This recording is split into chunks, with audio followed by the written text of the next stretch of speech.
light, so cold, sleep is nice. So tired, my eyes fight, they just wanna close back up tight. Get up, hoodie on, hard work at the crack of dawn. This life ain't for the weak ones, no, this life pure only for the strong. Feeling slow, shake it off, don't got time for negative thoughts. Red sight, got the dot, shoot my shot, I want the top. Never lost, got my block, know my story, I know my boss. I will fight against the clock, time's a limited gift from God.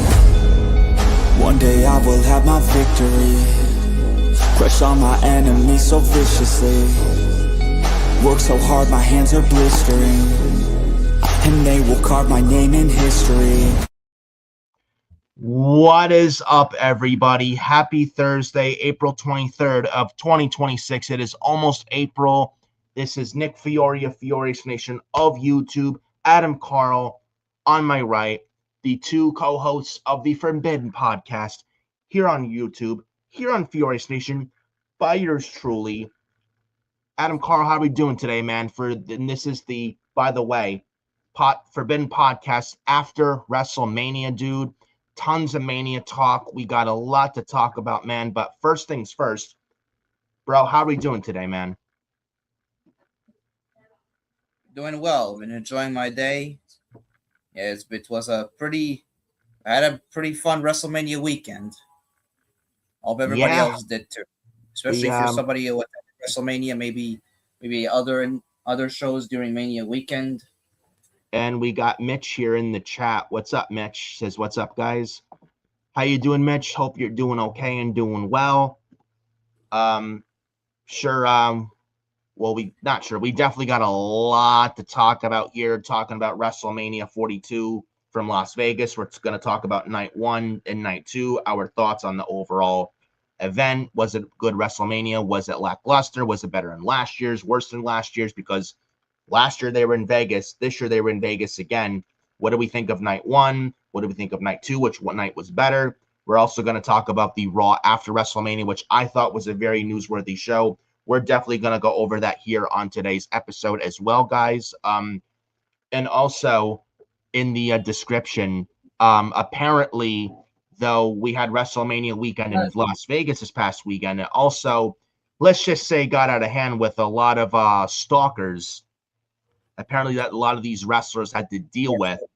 And so much so, TMZ leaked out a video from the day after Mania. This was before the Raw after Mania, the day of the Raw after Mania before it, by the way, where CM Punk apparently slapped the phone out of a person's hand, a fan's hand, and I do this fan very loosely, because apparently some fan was video recording on his phone of Bayley and AJ Lee, CM Punk's wife AJ and their best friend Bayley.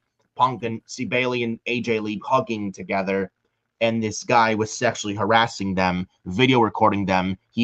Bayley said, "Get out of here, stop, no," and this guy was told to stop by Bayley and AJ Lee, and this guy still did what he was doing, and then Punk took matters into his own hands, slapped the phone right out of this guy's hand. And I already see people on social media, "Oh, CM Punk is fragile, he's a cancer, oh, doesn't take much to get him going. Oh, CM Punk's the problem. Oh, he hit a fan before. Oh, maybe CM Punk was the problem. Oh, CM Punk, fuck him. Ha ha ha." I don't think he was in the wrong at all, and we're gonna tell you why. The whole situation, other wrestlers being hounded at the hotel and the airport in Las Vegas, like people like Royce Keys, Randy Orton, Drew McIntyre, Booker T, yes, Booker T, etc. Other wrestlers that have been dealing with it recently, like Stephanie Vetcare, Dominic Mysterio, Oba Femi, also recently John Cena.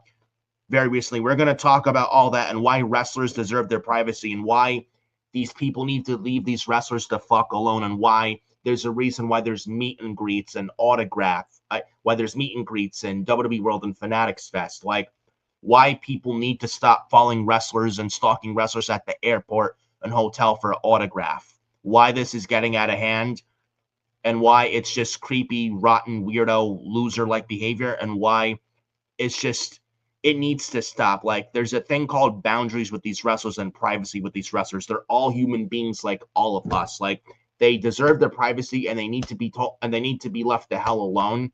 And we're going to explain why that is and give our overall analysis, and with in an objective, not subjective, objective matter. We're going to give our takes on all that today, honesty on that. But so today it's going to be a banger episode, I feel. So with that being said, hit the like on the video, especially if you're very new watching this show. Hit that like. It'd be greatly appreciated. Helps in the YouTube algorithm. And make sure you do subscribe to Fiorious Nation as well, as we're at 264 subscribers as we speak. I would love to. Now, it's going to be almost May. I'm going to make a goal right here. By the end of May, next month, I would love to hit at least 270 subscribers. So make sure you go subscribe to Fiorious Nation if you haven't yet. Hit that bell for all notifications as well when you do subscribe to Fiorious Nation. Very important. So when you get notified when we're live here on the channel, on YouTube every Thursday and stuff. So make sure you go do that. Follow me on X at FioriNick579, as you see on the bottom of the left-hand screen. Follow Adam Carl on X at Adam Carl 2005 as well, bottom of the right-hand screen, as you see. Instagram at Nicholas Fiore 2014 on Instagram, Nicholas Fiore 31 over on Facebook, and then TikTok at Fiorious Nation. Now, yes, I do have a TikTok. I don't use TikTok, but I do have a TikTok at Fiorious Nation. So now, with that being said, we might as well start the talk about WrestleMania. Now, WrestleMania 42 obviously took place at Allegiant Stadium in Las Vegas, Nevada. I don't know how you felt about the show, bro. I felt night one sucked. Night one was not good. Outside of two matches, Jacob Fatu and Drew McIntyre, unsanctioned match, which didn't really feel like unsanctioned. It was fine, but it wasn't bad. I did enjoy it, though. It wasn't great, but it was passable with all the plunger and stuff. But I would have honestly had a last man standing or a false count anywhere match, if I'm being brutally honest. Oh, Kevin Abreu -D4X. Stop hating on night one. What do you mean, stop hating on night one? Night one sucked. Night two was a lot better. I don't know what else you want me to tell you. Night two, you mean? Night one was terrible, outside of Jacob Fatu and Drew McIntyre and Gunther and Seth Rollins. And that's because Gunther never has a bad match. And even Cody and Randy sucked. It didn't get into that gear it needed to be. And he had Pat McAfee in this shit, and now he's out of there. Thank God. We're going to talk about that too. But night one was terrible. Night two was a lot better. It had a stronger card anyway, but I will say Mania was subpar this year. It wasn't terrible, wasn't great. It was like mid in the middle. But was it better than last year? Yes, just based off the night two better than night one alone. This year's Mania, I mean, last year's Mania was terrible with Travis Scott tainting John Cena's last ever WrestleMania match, and then only good coming out of last year's Mania was CM Punk versus Roman Reigns versus Seth Rollins, then Io Sky versus Bianca Belair versus Rhea Ripley, and that was pretty much it. But if you think, but I think night two, oh, and Mitch says night one was not good. Tell Mitch when he's telling lies, and me and him are not lying either. Neither is Adam Carl, and Mitch is not wrong in this either. He says night one was not good. Paige was the main highlight. Yep, Paige too. I got to include Paige coming back as well. We'll talk about that too. She was another highlight of night one. Those are like her, Paige, Gunther and Seth, and Fatu and Drew were the only good parts of night one. The night one overall was not good. But night one was not good. Night two just blew night one out of the water, just based off the first two matches of night two alone with Obafemi and Brock Lesnar, and then the IC title ladder match, which I thought was probably the best ladder match in years, in my opinion. But I will say, comparing last year's Mania to this year's Mania is this year's Mania better than last year's? Yes. Just based off night 2 this year being better alone than night 1, just that alone, this year's Mania I thought was better than last year's Mania. What are your thoughts, man? I mean, I would have to agree. Like this was a much better Mania show overall than last year. Honestly, just simply night 2 alone is much better than last year's both nights. Night 1 obviously was a letdown, aside from a few things. And then the constant commercials, bro. I have to address that. The constant commercials, which was god awful. This is like the first time, and they're on ESPN. You never had to deal with commercials on Mania, ever. And now they're on ESPN, and it's constant ads every 3 to 7 minutes. And then the short matches throughout WrestleMania weekend, which I didn't like. Just it's like taking a lot of time away from certain matches, a lot of them, just for a fucking commercial. Like, why? Oh, but they need to make their money. This is corporate fucking greed from TKO that don't give a fuck about you, me, the fans. All they care about is making money. That's all they care about. They don't care. We had the constant. I mean, I don't give a shit really about commercials. I don't really give a shit about that. I mean, go make your money. Trust me, if AEW did a similar thing, or TNA or New Japan, companies like that did something like that, we would say the same thing. I mean, go make your money with these sponsors, but it's like we see too much of them. They're all over the show. And they took away from matches at WrestleMania, especially. Yeah, and it's like when we criticize AEW. It's like I don't mind the partnerships with like Slim Jim and Morgan Insurance or this and that Wingstop. I don't mind that, but when you have those ads and sponsorship logos all over the ring mat and the turnbuckles and on the tables, so much so people are not calling them the Slim Jim table. I mean, how does that not bother you? It does with me. It's like TKO just sees WWE as a money plot. Like, they don't care about the company. They just want to make a money grab off of it. That's all they care about. Every sentence that comes out of the mouths of people at TKO on the board is money. Like, literally every English sentence that comes out of their mouth, every word in their everyday talking English sentence is money. That's all they give a fuck about, dude. Literally. Ari Emanuel. It's not even just That's all they care about.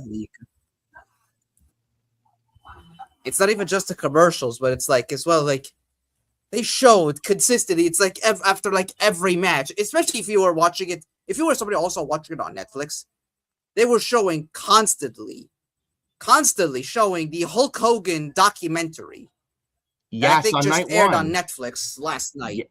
Yeah, there were constant showings. Like, you would be thinking, am I watching a Hulk Hogan documentary or am I watching fucking WrestleMania? Like, at this point, it's commercial mania, celebrity mania, ad mania, soulless mania, because that's what TKO did with this year's Mania. Like, these ads gotta fucking stop. The constant shove down their throats ads gotta fucking stop, man. The constant commercials and outpricing your fans. That shit's gotta stop. Just lower your goddamn ticket prices. And you wonder why Mania this year struggled to sell out and they had to do constant discounts and stuff. But it's like, just lower your ticket prices. That's all you gotta do. And your shows will sell out no problem. And you don't have to step in and bring in Pat McAfee just to sell tickets. It's honestly pathetic, bro. It really is. And I don't mind the sponsorship partnerships, but you can do it without putting the logos on the mats and on the turnbuckles and on the tables and on the ladders. You can do that without. We don't need to see sponsors. Like, we don't need to see sponsors sponsor this and that after every match. Like legitimately, like there was like match commercial. Then they take like 5-minute commercials. Then there's an ad for a movie, and then before they go into the match, then there's an ad for the Hulk Hogan documentary. Like, even from beyond the grave, Hulk Hogan says, "It doesn't work for me, brother. Gotta go over, brother." Or a match that goes like not even 5 minutes. Match goes 6-7 minutes when it should get 5 more minutes. Then ends the match ends short commercial. Then back to they show the arena, the WrestleMania arena, then commercial. Oh, we'll be right back. Then back. Then another match. Commercial. Then back. Commercial. Rinse and repeat. It's ridiculous. I mean, R.I.P. Hogan, obviously. I mean, R.I.P. Hogan. I mean, God rest his soul. I'm gonna watch his documentary. It's like, did we really need to see constant advertisement for his documentary? Kevin Abreu. Last year was better. One reason, not a lot of commercial every 2 to 3 minutes. That's kind of reaching. That's kind of reaching at that point. It's not saying much. You're really reaching low at that point. I mean, Travis Scott last year, and that was awful.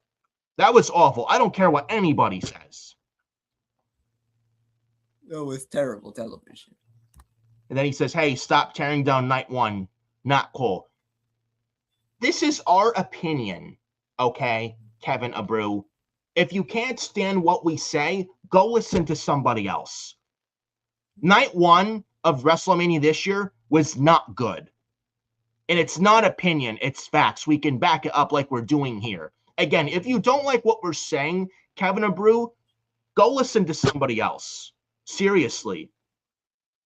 You know, we don't sugarcoat here on this channel. We're open and honest.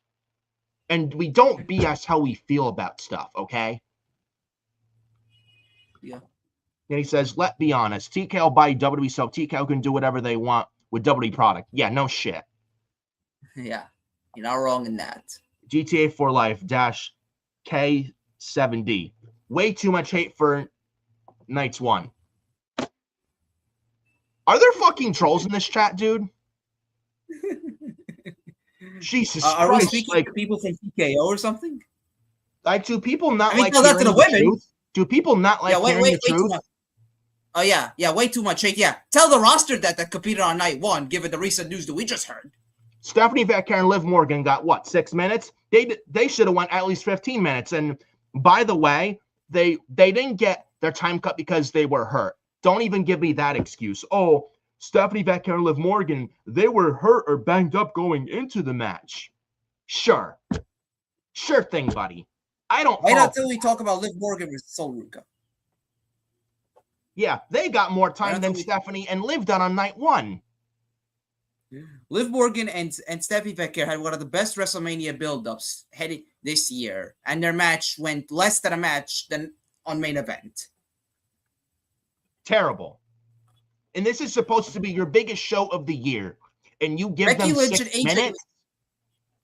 Becky Lynch and AJ Lee have been feuding since September of last year when AJ returned. They finally end this feud at WrestleMania, and it went less... And it had less time than a match on NXT or Evolve. Becky and AJ went 8 minutes, 15 seconds. This should have been close to 15 minutes, if that. 6 minutes, 51 seconds, Liv Morgan, Stephanie Becker. 7 minutes and 8 seconds for a 6-man tag with the Usos and LA Knight versus the Vision of Logan Paul and Austin Theory and Ice Show Speed. A match that meant absolutely nothing in the grand scheme of things. And thank God LA Knight and the Vision feud is over, based off what we saw Monday on Raw, which looks like going into Backlash, or we're probably going to get LA Knight versus Gunther, which I don't mind whatsoever. I don't. Anything is better than LA Knight feud with the Vision at this point. The women's tag team title match: Bliss, Charlotte, Nia, Lash, Bayley, Lyra, and the Bella Twins. Sorry, so we thought. Brie Bella. We'll talk about Brie Bella and Paige. Brie Bella and what was supposed to be Nikki Bella. Yeah, but Nikki Bella's injured ankle. Yeah, and Paige has been cleared, by the way. What was supposed to be Nikki Bella and Brie Bella? It was Brie Bella and Paige. Very sad for Nikki that she got hurt, obviously. Yeah. Say what you will about the Bellas. I don't want anybody to get injured, especially if it's somebody as well. If you were supposed to be teaming up with your sibling, your sister, and then this happens, an injury right before WrestleMania. Yeah, that's gotta suck. Yeah. That went 9 minutes, and these women have been feuding, or at least the Bellas have been feuding with the remaining women's teams in this match for how many months? And they go 9 minutes. 8.5, 9 minutes. Oba Femi and Brock Lesnar, 4 minutes 46 seconds to be exact. That's Less than 5 the minutes. only match that should have actually been short. I mean, it could have went a little longer, I'll be honest, but they did that fine for Oba and Brock. Other than they could have went a little longer, I really liked Oba and Brock, and they booked that perfectly. And they stuck the landing on Oba going over, by the way. And the match I enjoyed. I mean, other than the match could have went a little bit longer, I enjoyed Oba and Brock, and the right man won. They actually stuck the landing. We'll talk about that and why Oba's the man, but other matches, Trick Williams beat Sami Zayn for the U.S. title, 7 minutes and 7 seconds. Balor beats Dom in a street fight, by the way. They turned into a street fight the day of night 2, by the way. 10 minutes, 27 seconds. 10 minutes, 8 seconds, Rhea Ripley and Jade Cargill for the Women's Championship. The only match that really got at least 15 minutes were Gunther and Seth Rollins, which went 17 minutes. Jacob Fatu Dramatic went 14 minutes, almost 15 minutes. 22 minutes was Cody and Randy. 15 minutes and 8 seconds, the IC title ladder match.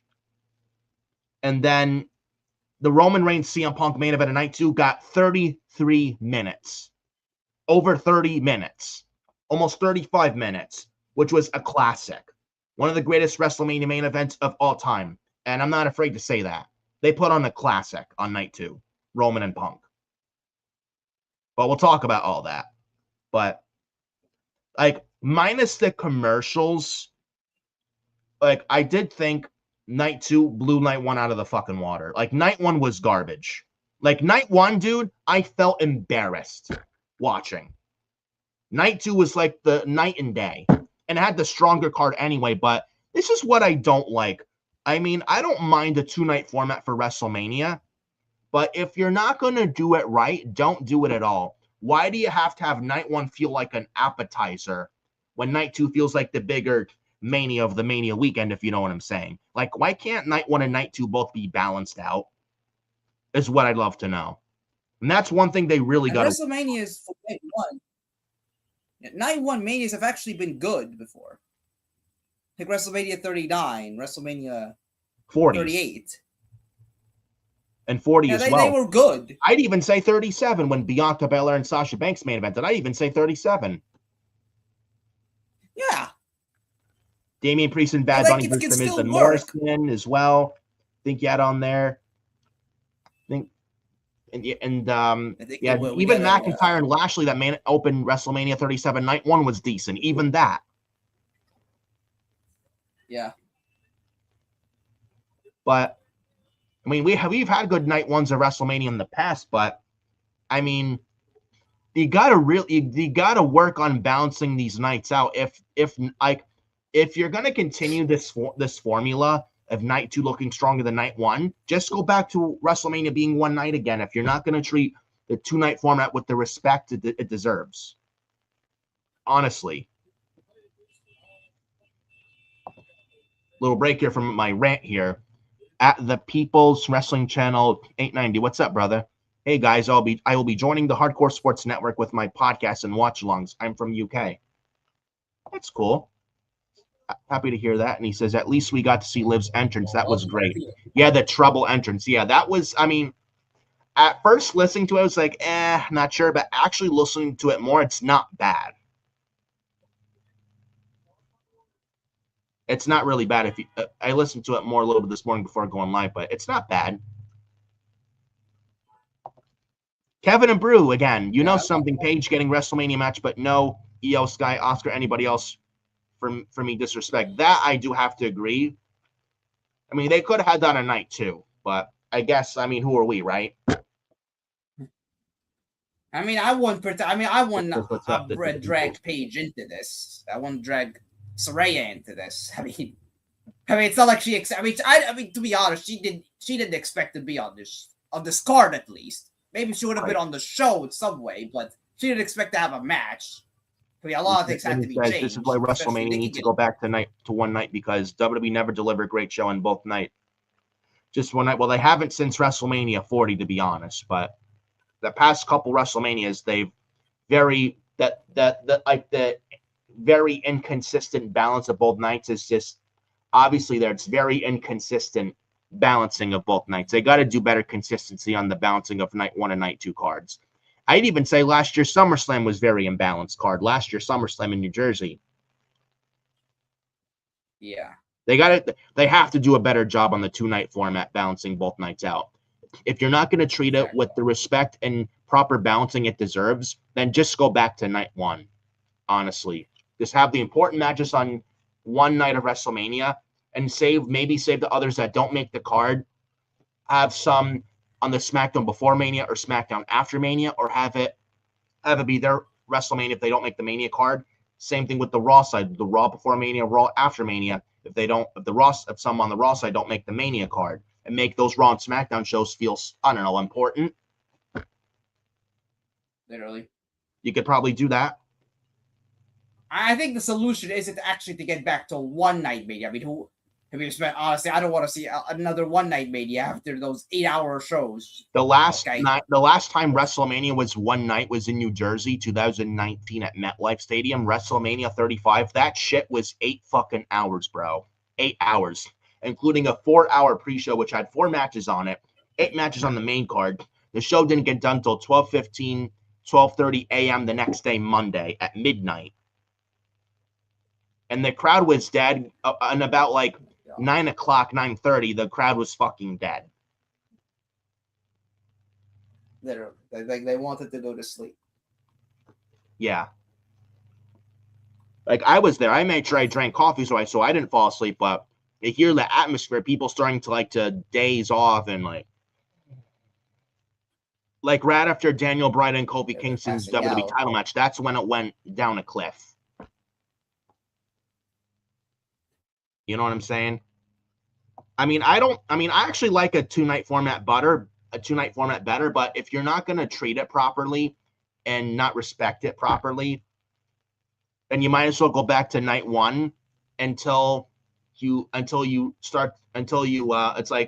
go back to night 1, and then if you got, and then at that point just go back to night 1, plain and simple. Seriously. Unless you're going to treat the night 2 format with the respect and the prestige it deserves. Honestly. Oh, and at the People's Wrestling channel, my name is Ricky, by the way. You guys are a cool host. Thank you, Ricky.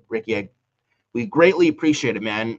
Make sure you subscribe to the channel, but greatly appreciate it. Nice to meet you. Then Kevin and Bruce says, WrestleMania always be like this. Night 1 better, night 2, or night 2 better, night 1. Well, again, the past 2 WrestleManias, last year and this year, last year's was terrible. This year was night 2 is better than night 1. Even WrestleMania 40, night 2 was better than night 1. Night 1 was saved with Rock, Roman, Seth, and Cody, but night 2 WrestleMania 40 was something memorable. It was a lot better than night 1.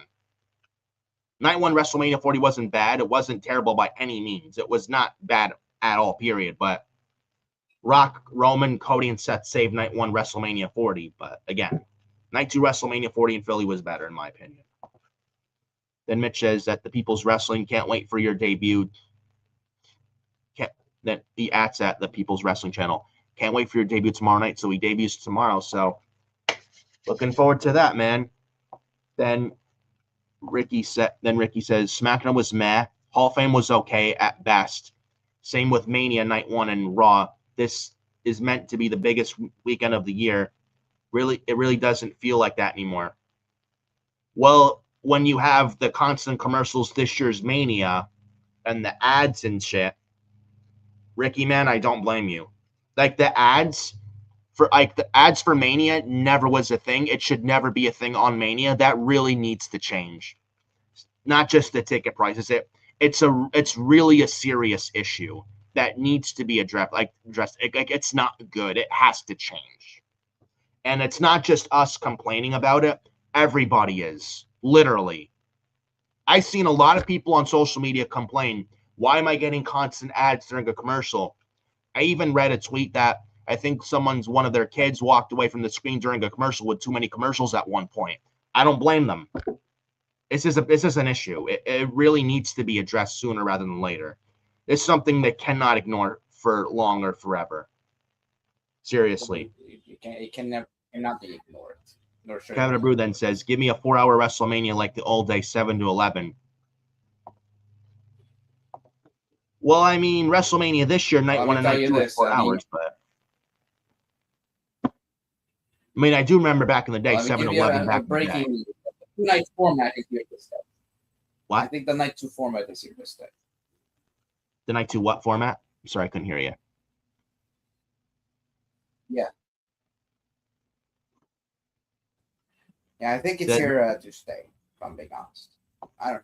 That's okay. I mean, a night 2 format can work, but you just need.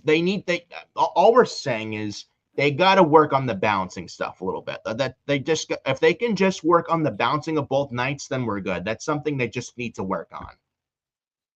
That's all we're saying here. We're not hating on the product. We critique and give criticism because we care. If we didn't care about the WWE or even AEW or any pro wrestling company out there, if we didn't open our mouths and say something, if something was wrong, if we didn't care, we would have said absolutely nothing, and zero would be coming out of our mouths. But the thing is, we do care, and we want to see WWE, AEW, any pro wrestling company out there, including TNA, we want to see wrestling companies do good and better, and we want them to succeed. But we're not going to sit here and just glaze slop and just praise garbage when we see it, which you're seeing right now currently. Like the shows aren't bad, but they feel so fucking lifeless. That's the problem. And outpricing your fans affects the creative and puts pressure on creative. It affects the shows severely. Like, we're not going to sit here and sugarcoat bad stuff. We're not going to sugarcoat that. If it's good, if it's good, it's good. We'll let you know. But if it's bad, and we'll call out on it. It's that simple.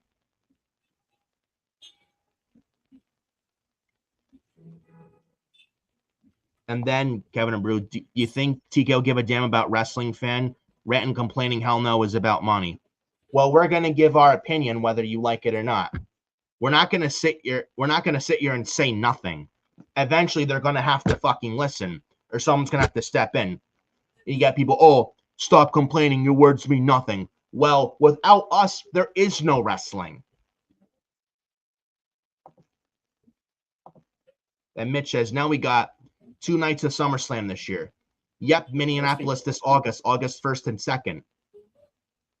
Yep, at the U.S. Bank Stadium in Brock Lesnar's hometown, which I'm surprised we'll talk about Brock Lesnar, supposed retirement, but and then Ricky says, how many Manias have you been to, Nick? I hope I got your name right.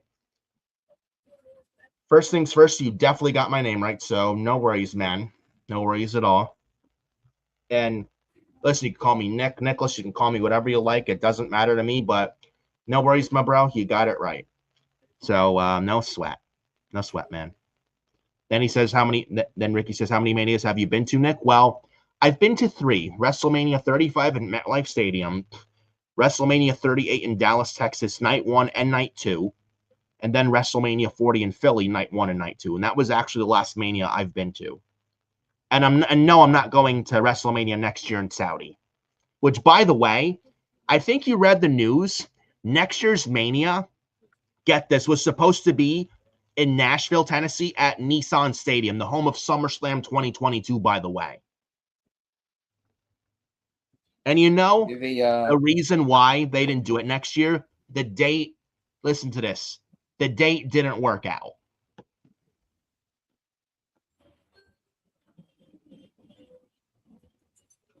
So that's why they did Saudi next year for Mania instead. Sure. Yeah, I don't believe that. Pretty much, let's reword that. You mean Ari Emanuel or Mark Shapiro? Oh, the money, that like pulling a Hulk Hogan, the money, oh, that don't work for us, brothers. That don't work for us.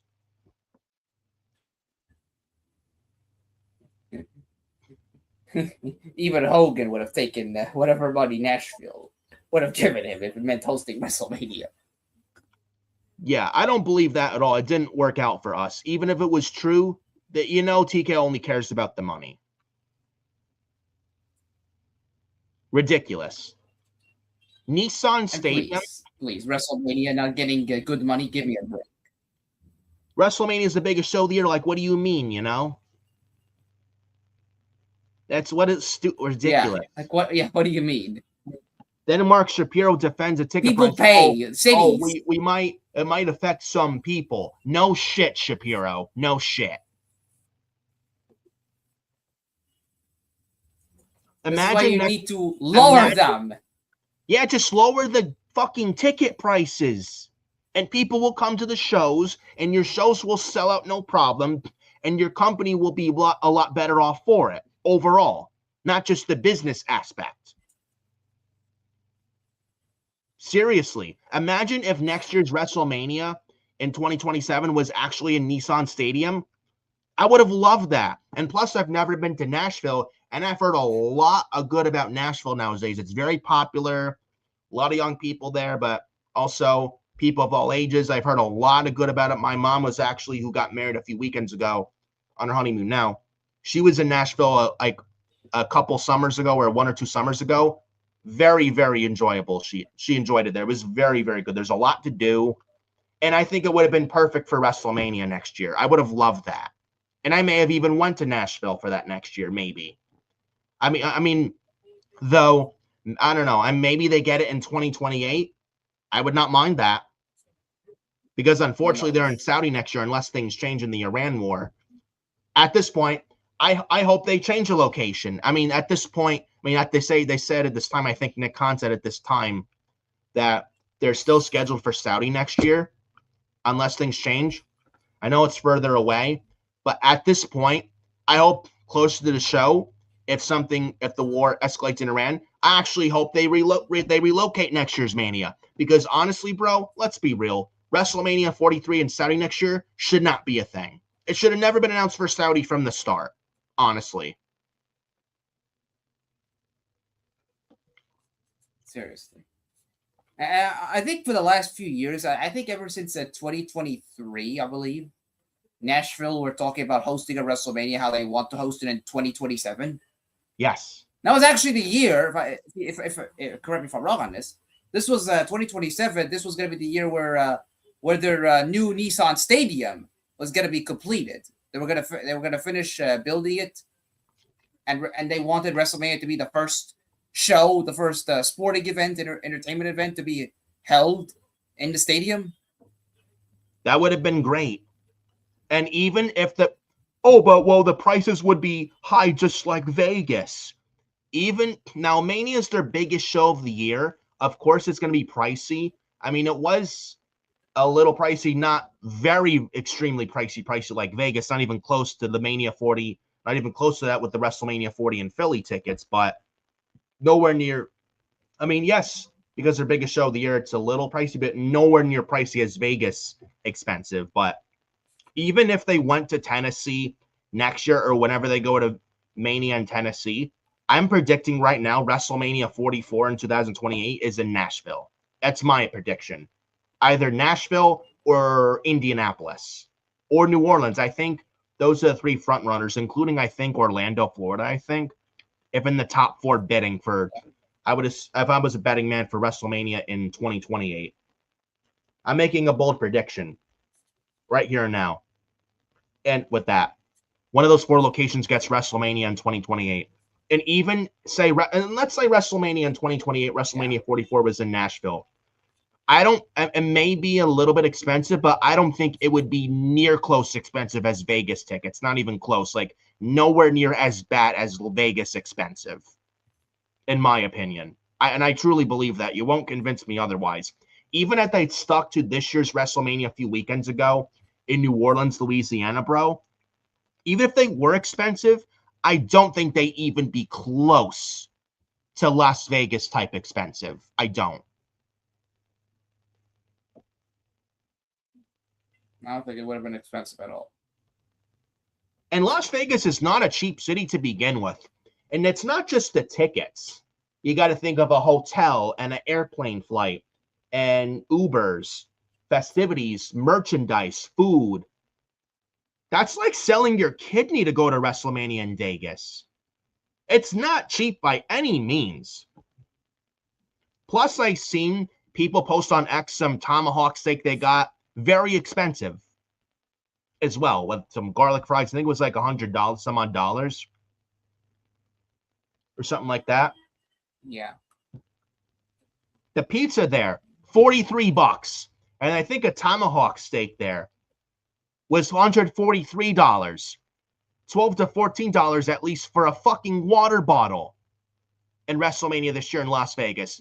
Who the fuck is going to pay $12 for one water bottle where I live, it's a lot cheaper than that, where I can get it at my local grocery store and it's a lot fucking cheaper for an individual water bottle.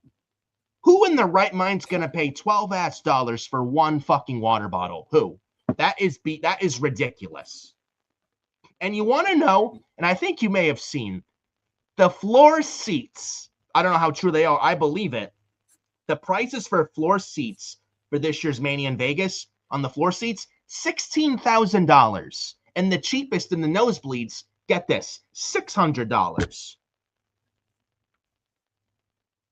Unbelievable. Oh my god! Like, these prices, man, they're so absurd. Yep. Like, that's not sustainable. That's highway fucking robbery. Blatant highway robbery. And then Ricky says, I would love to see The Rock live. He's my all-time favorite wrestler. I mean, we might get him in Saudi next year against The Rock, unfortunately, in Saudi. I mean, I don't know, but we'll see. And he says they should have a Mania in London. They've been begging for a Mania since day one. At some point, they got to have that. And I'll tell you what, if as soon as they ever announce a WrestleMania in London, I guarantee fucking to you, not even one match announced and not even 10 minutes, that shit would sell out like that. I guarantee fucking to it. There's no doubt in my mind on that. And Ricky says, I subscribe. Thank you, Ricky. Greatly appreciate it, man. A nice meeting you, and I look forward to your debut tomorrow. I'm very excited on that.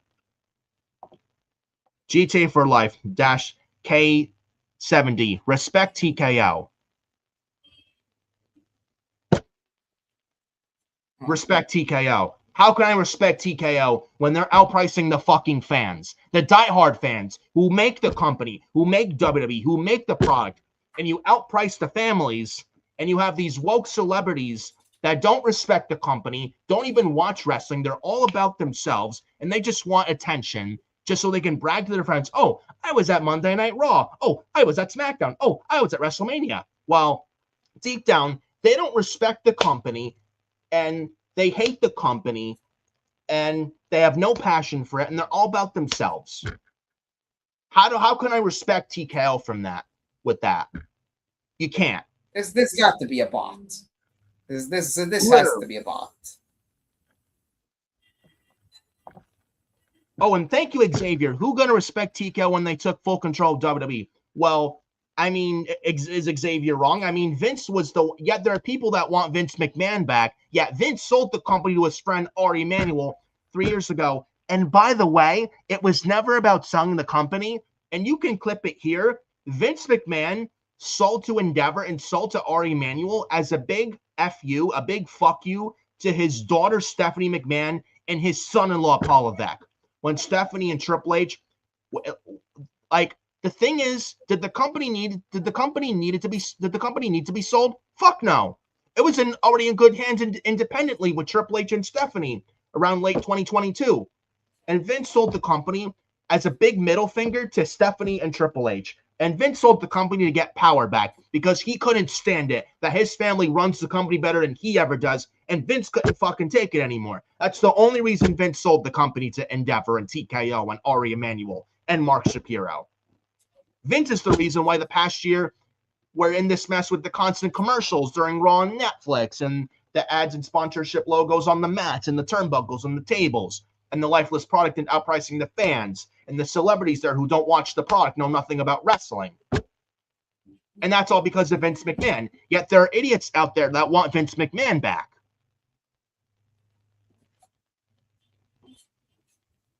Unfortunately, holy these shit. people do this. And Xavier isn't wrong too. Tell Xavier when he's telling lies. He's not. Ricky says, why do they keep going back to Nashville? Didn't they do a SummerSlam there? They did do it in 2022, which was one of their best SummerSlams, honestly. And that was the first PLE that Triple H took over. That was the first Triple H PLE since he took over in 2022. The Tomahawk Steak, the logo was printed on the bone. That's what they were charging for. Aha, so I believe that. I bet green shirt guy doesn't have to pay 16 grand. I don't know how he does it, man. I've seen him in front rows. I don't know how he does it, but God bless him. He has to be an employee for WWE.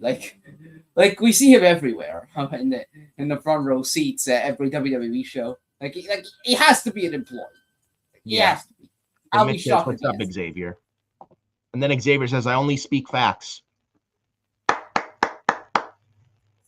I mean, what more can Xavier say? I mean, it's like, do you want him to sugarcoat? I mean, I don't think so. I mean, he's open and honest. I mean, again, he's not wrong with what he's saying. Like, anybody that praises TKO and their business practices, they're just greedy fucking business practices. You're the root of the problem if you praise them. Because they're ruining WWE. And they did the same fucking thing to UFC too.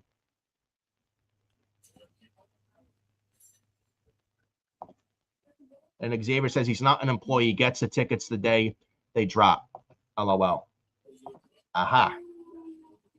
I see there, but anyways, the green shirt guy is over. The whole front row on Raw were dressed like him. I did catch that, by the way. It's funny you brought that up. I did catch that, but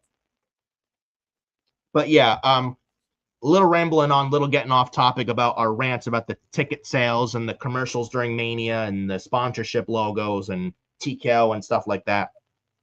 Talk about WrestleMania 41. I will say minus the commercials, like I said already. But the opening match of night one, the Usos and LA Knight versus Logan Paul, Austin Theory, The Vision, and Ice Show Speed. This went 7 minutes and 8 seconds. LA Knight and the Usos won. After LA Knight pinned Ice Show Speed off the BFT. After the match, Logan Paul turns on Ice Show Speed. Austin Theory, thank you.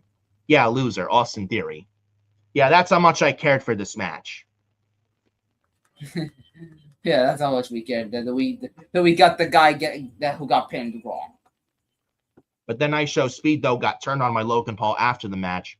Logan Paul's yelling at him, you're a loser, you're a disgrace. Then he punches Ice Show Speed in the face, beats him up. And then LA Knight and the Usos make the save for Ice Show Speed. Now, this was a nice moment here with Ice Show Speed putting Logan Paul through a table with the frog splash. That, I will say, was nice. And Ice Show Speed, I don't think looked too out of place here. I don't know what you thought of this whole thing. He didn't look out of place. Yeah, he was actually entertaining. Like he didn't do as much as I expected. I think his role was way less. But he actually did all right over there. I agree. I mean, he did have a good performance, or showing rather, in the 2025 Royal Rumble, so I expect him to do well here, which he did. I mean, with the short amount of time these guys were given, I think Ice Show Speed made the best with what he was given. So, I mean, he didn't do bad at all, I have to say. And I do think Ice Show Speed is a guy who genuinely loves this company, loves this business, and he is actually a fan. I genuinely believe that. He's not one of those guys that's just all about himself, all for the attention.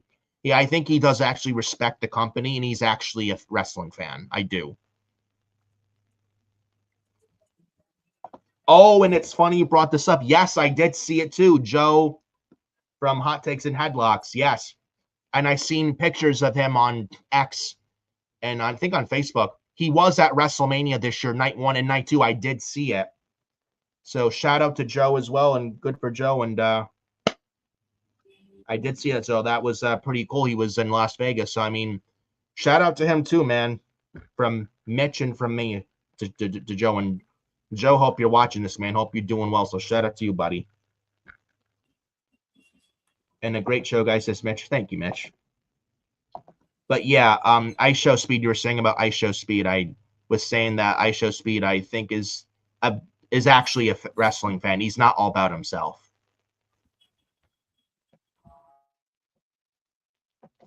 Oh, and I don't know what happened to Adam Carl's mic, but I'm sure Adam Carl would probably say the same thing about Ice Show Speed. Again, didn't look out of place, and I do genuinely think he cares about this industry. And he doesn't make it look like a joke, like some of these celebrities like Pat McAfee, stuff like that. I think Ice Show Speed genuinely gives a shit.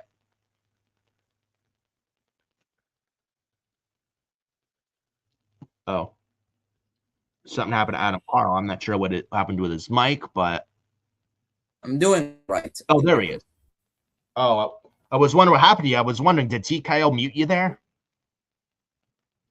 I guess TKO did. Oh, that damn TKO, bro.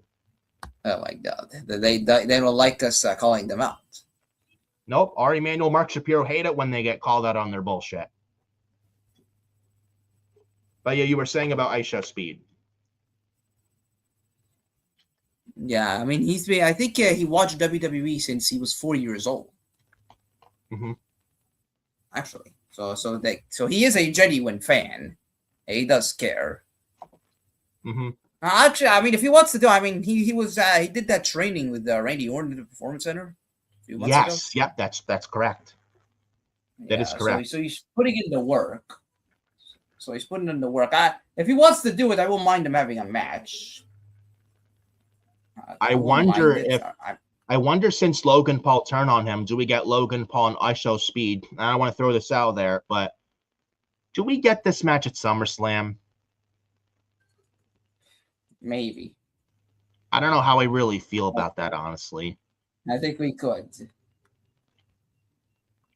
Yeah, I don't know, but we'll see. But do you do another tag team match though? That's a very good question. Yeah, maybe you do a Logan and Theory against Ice Show Speed and I don't know, maybe Jimmy Uso. Yeah, just have LA Knight as far away from this as possible. This feud with the Vision's done. Yeah. But we have the second match on night one. Moving on. Jacob Fatu, he beats Drew McIntyre in an unsanctioned match. This was okay. This was okay. I do think this match should have been last man standing or false count anywhere. That with the plunder and stuff, it didn't really feel much of an unsanctioned. It was fine for what it was, but Jacob Fatu went over as we predicted. He won with a moonsault through the table and pinned McIntyre for the 1-2-3. I want to get your thoughts on this match. I mean, did it really live up to the unsanctioned match with all this plunder and stuff? Because I really genuinely think a last man standing or false count anywhere, and I talked about this with Darvish the other day, false count anywhere, fight them all over, have them fight all over, outside the ring, all over, maybe even outside the Allegiant Stadium would have been fun and creative, but they had an unsanctioned match. I think a false count anywhere or last man standing would have been a lot better off and probably would have been a much better match. It was fine, don't get me wrong, but this didn't really live up to the hype of an unsanctioned match, if you know what I'm saying. Yeah, like this was about as of a plunder WWE match as you would get. Like, obviously, I didn't want to see them go too far, but for a rivalry that is personal, like they should have went harder. Like it should have been more than it actually was. Yeah. Do you now? I gotta ask you this, bro. What was less hardcore, Jacob Fatu and Drew McIntyre at WrestleMania, or Brock Lesnar and Dean Ambrose at WrestleMania? Which one was less hardcore? At least Drew McIntyre and Jacob Fatu was a competitive match. Remember they hyped up a decade ago Ambrose and Lesnar at WrestleMania 32 in a hardcore match, and oh, hardcore. Yeah, it was nothing hardcore, and Lesnar squashed Ambrose, buried him. Yeah. Remember that? Oh, it was a hardcore match. It was anything but hardcore. It was a squash match. Yes, a squash match at WrestleMania. Terrible. At least this one had some physicality. It didn't live up to the hype it needed to be because it's like these two hate each other. They should have went all out there and they didn't. I felt like they held back on quite a lot of stuff that they wanted to do, and it didn't really kick into that full gear it needed to be. So I mean, this match was fine, but was it great? No, not by any means. But Jacob Fatu did win, and it looks like this is the end of the rivalry. So it looks like Drew McIntyre's going to take some time off to film. I think Highlander, I think, bro. But he's been filming recently. He may take some time off for a while to film Highlander, don't you think? Yeah. Especially with what we saw the Raw after Mania, it looks like Jacob Fatu and Drew McIntyre feud is done. So we'll see. Women's tag team title match, Fatal 4-Way. Lyra Valkyria and Bayley versus Charlotte Flair and Alexa Bliss versus the Irresistible Forces. Nia Jackson, Lash Legend versus the Bella Twins. I'm sorry. Or so we thought. Yes. Versus Brie Bella and not Nikki Bella because she wasn't cleared because of an ankle injury, but Brie Bella and the returning Paige. Yes, Paige back in WWE for the first time in 4 to 6 years. Back home in WWE after being Saraya in AEW, a former AEW Women's World Champion, left AEW March of last year. Now she's back home in WWE and she is wrestling again. And Paige I have to admit, I didn't really care much for the match, but I was happy to see Paige back and she got a very nice pop and she looked great too. So, I mean, I'm genuinely happy to see Paige back. I don't know how you feel. I mean, happy to see her back. I mean, because and this is a woman, by the way, one of the pillars of, if not one of the top 2 pillars, or in the top pillars of to drive the women's wrestling, women's revolution. Like without Paige, women's wrestling is not as it is in WWE as it is today. Like without Paige, the women's wrestling you see today doesn't exist without people like Paige and Emma and Bayley, Becky Lynch, Charlotte Flair, Sasha Banks, women like them. I'll even include Asuka in there. You know what I mean? Like Paige, this is the first ever NXT Women's Champion we're talking about. Paige and Emma, I'll never forget their banger match at NXT Arrival in late February 2014. I think that was the first ever WWE PLE pay-per-view or something like that. That was NXT exclusive. It was when the WWE Network started in early 2014, I believe. But Paige, man, this is like a big pillar of the women's revolution. And I'm very happy to see her back. She's one of my all-time favorites, but I don't know how you feel. Are you happy to see her back? Are you not happy to see her back? Did she look great up there? I thought she looked good out there, and I'm genuinely happy to see her back. And I'm actually very surprised, but yet very happy that she is actually wrestling and taking bumps. Because before Triple H took over, before Vince retired, he wouldn't clear Paige. But I think there was a story out there, 2022. As soon as Triple H took over from Vince originally, Triple H wanted to bring Paige back, but by the time Triple H took over, Paige was already gone with AEW and Tony Khan and signed with them at that point. Because Paige is a big Triple H girl, by the way. Fun little fact. But what do you think of all this, man? With Paige and I'm happy she's back. I'm happy she's back. I mean, she also had the podcast with Stephanie today. Yes, she was crying that she got crying in happiness, but she was actually cleared. Yeah, she was actually cleared. Yeah, I'm sure that this moment felt, it was a genuine moment. Feel good moment because it means a lot because this was somebody who was forced into retirement. What 8 It was years a ago? house show. It was a house show. I think it was a Raw exclusive house show in December 2017. It was a Raw house show think on a weekend, Paige took on Sasha Banks. That was when Paige had Absolution. Remember Paige with Sonya Deville and Mandy Rose of Absolution? Yeah. And they were feuding with Sasha Banks, Bayley, and Mickie James at the time. You were saying? Yeah, remember Absolution? Yeah, me neither. Yeah, he had Absolution and the Riot Squad. That was terrible.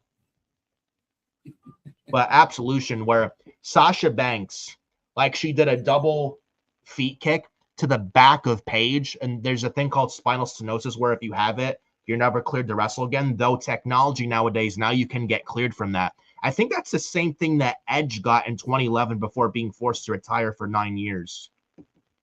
And then Paige got that, but she's been cleared. She can wrestle again. And I'm actually very happy about that. Yeah. She's one of my all-time favorites. And a pillar. And she was only 25 years old. And people gotta remember, she was only 25 years old. Yep. She wrestled since 13 years old, comes from a pro wrestling family and from Norwich, England in the UK. Her mother wrestled, her father wrestled. She has 2 older brothers that wrestle as well. So she's pro wrestling royalty without her wrestling family actually in WWE. So, but she is wrestling royalty. So she grew up in the business, pretty much. Yeah.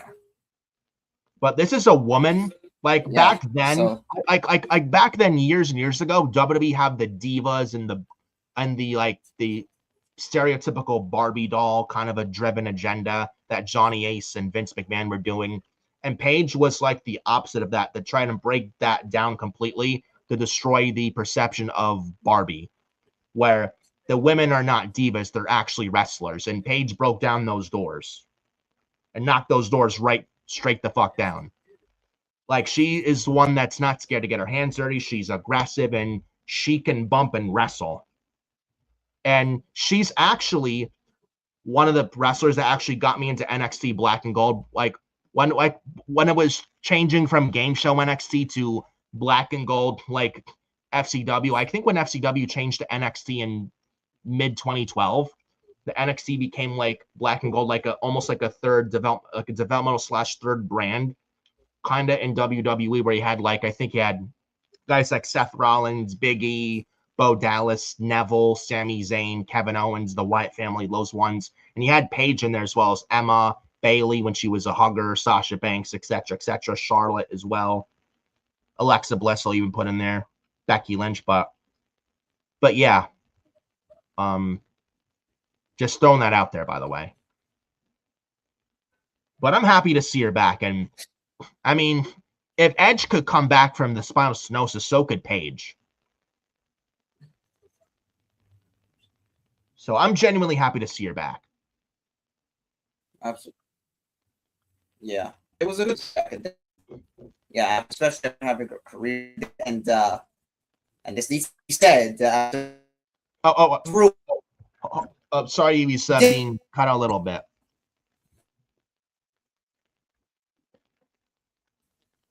Hello? Uh-oh. You can hear me, right? Yeah, now we can hear you. Yeah, sorry about that. Sorry about that, audience, but you were saying. And that's actually funny you read my mind. Yeah. Like her career was ended due to a neck injury and her life was ruined by an irredeemable. And this guy is actually, he's a scumbag. You want to say his name?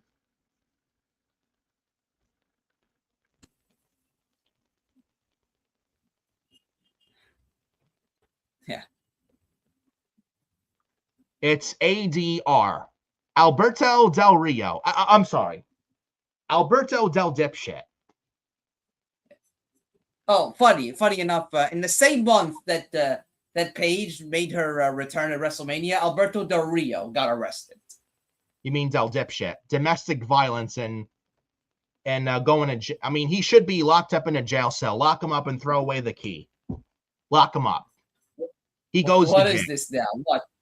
What is this? The 10th domestic violence that he has had? If you're a male and you put your hands on a female, I don't care who you are or what you're dealing with, you're a fucking piece of shit animal. You are a fucking monster. If you're a male and you put your hands on a female, Like a domestic abuse or putting your hands on a female if you're a male is never, ever okay. Never okay. And Del Rio is a fucking disgrace. Fuck him. You see why WWE is never bringing him back. You see why. Like, what a fucking rat and disgrace this guy is, Alberto Del Dipshit. Fuck him. Yeah. And it's funny. The weekend Page comes back home to WWE this year. Del Rio's in jail. Exactly where he belongs. Big time karma. They say karma's a bitch. And it came to collect on Del Rio. Man, sweet payback and revenge for Page, man. Gotta feel good. Oh, but this has nothing to do with Del Rio. Why are you including this in it with him in this? This has nothing to do with him. This is none of his business. Oh, yes, it is. Yeah, this should show you how far Paige has come since she did die. Yep. Remember a decade ago, Del Rio was chasing Paige at the airport, and he was showing domestic violence to Paige, and Del Rio was all drunk and soaked in alcohol. He was all fucking drunk. Remember? Yeah, disgusting. Then he was threatening Triple H, calling him the man with the big nose, and he threatened Triple H and the Usos. He threatened the three of them. He was going to beat the shit out of them, come down. It's like, Paul Levesque, man with the big nose, and Jimmy and Jay Uso. Come down to my restaurant, and I'll beat your ass, and then I'll buy you a drink because that's how much of a fine gentleman I am. Remember that?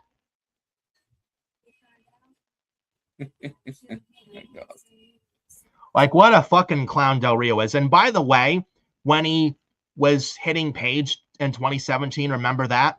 Around that time, by the way, bro, Del Rio was the Impact Wrestling World Champion. LOL TNA back then, right? I mean, still, yes, but remember that?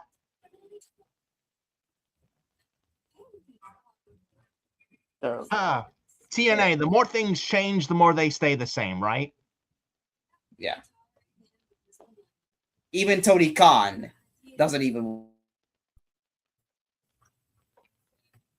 And then Del Rio says, "Oh, I'm coming back to WWE." Oh, you mean in his head? Yeah, whatever voices he's hearing. Dude, we have much better. It's not the same voices Randy Orton heard when they made that Mystery Cole storyline. Yeah. We have much better Lucha Libre, like the Lucha Libre wrestlers now in WWE. We have much better ones than Penta. We don't need Del Rio, and besides, Penta's a lot better than Del Rio and a lot more respectful. Yeah, he's more professional. Even his beat up brother on women. Yeah. Jeez, man. But yeah, back to the point with but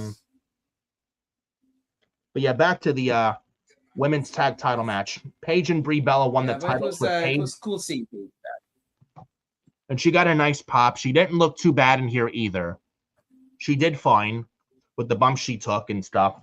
Paige and Brie did win the titles after Nikki Bella. Well, Nikki Bella hit Charlotte from behind in the leg with the crutch, took Charlotte out by Nikki Bella. And then when Alexa Bliss was trying to go for Twisted Bliss on Paige, she tries to hit a Twisted Bliss. Paige gets her knees up. Paige pins Alexa Bliss off the Rampage Cradle DDT. That's Paige's finisher that she does. There's the Paige Turner, the PTO, the Paige tap out submission, which she didn't do in this match. But she did pin Alexa Bliss off the Rampage Cradle DDT, which I like that move. That and the Paige Turner. But Paige pins Alexa Bliss. 1, 2, 3. We got new women's tag team champions in Paige and Brie Bella. What do you think of this? And what do you think this goes? Do you think we see potentially the Bellas turning on Paige, or do we see age? And it's funny. WrestleMania 31, Paige and AJ Lee versus the Bella Twins. Now, 11 years later, those four women now back in WWE. It's funny. Is this 2015 or is this 2026?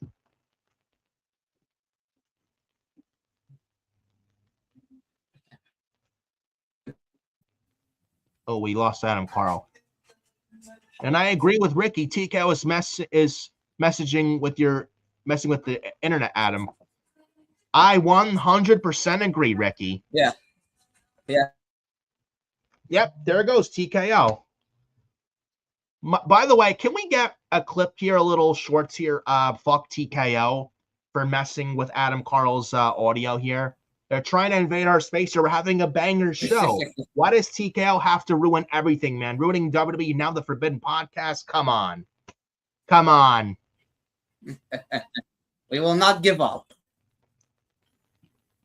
Oh, Pyro in the chat. We will not be TKO Illuminati confirmed. Comment of the day. Comment of this episode. Pyro there, Lation. What's up, Pyro, by the way? Shout out to Pyro. Then he says, I'll never watch it WWE again if Del Rio is on WWE, and I mean it. Well, have no fear and worry, Pyro. I doubt that happens. But if you stop watching, if he's back there, I don't blame you. But I don't think they'll bring him back. They won't. Like, they had all the time to bring him back, and they haven't. And they know Del Rio and back in the company is a very bad look, and they don't need that. They have enough problems. They don't need that on them.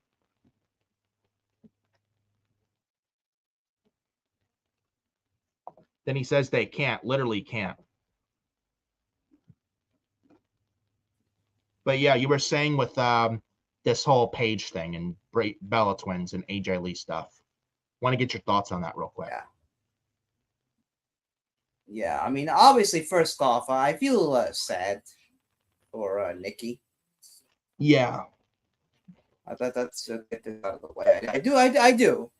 I do genuinely feel sorry that she didn't get this WrestleMania moment with her sister. Yeah. Yeah, I do too. I mean, it's terrible. I'm not a big Bella Twins fan. I don't like injuring anybody, but yeah, I agree. Yeah, like team up with your sibling at the biggest show of the year, a tag team title match. That's got us badly. I mean,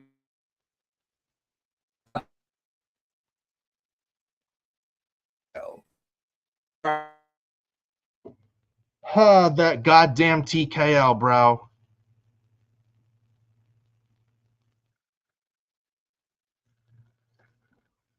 TKO messing with us yet again. They're still butthurt with what we're saying about them. They can't handle the heat.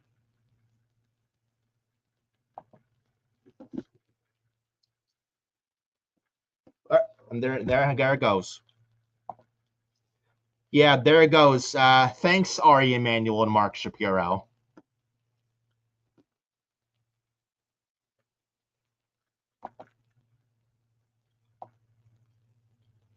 Oh, and I don't know what's going on with Adam Carl. Man. Man. TKO, man. Can we yeah, I don't know what's going on with her. Gosh. I don't know, but yeah. Overall, quick thoughts on this women's tag title thing, and before we move on to the next match of night one.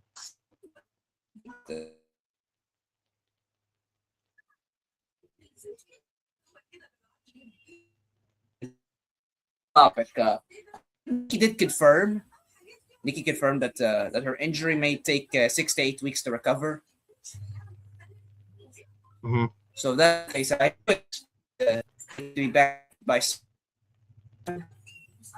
If they're gonna keep the belts on Paige for that long, whilst they wait on Nikki to get cleared, maybe they have a heel turn. Paige. Do you think the Bella Twins turn on Paige though? So, I mean, who's gonna boo Paige, especially after she got back from neck injury? Maybe. But or not, she's been healthy. Maybe they have been back from Paige neck injury since 2022, and fair enough. Yeah. I mean, she stayed healthy. She stayed healthy. She stayed healthy in her time in AEW.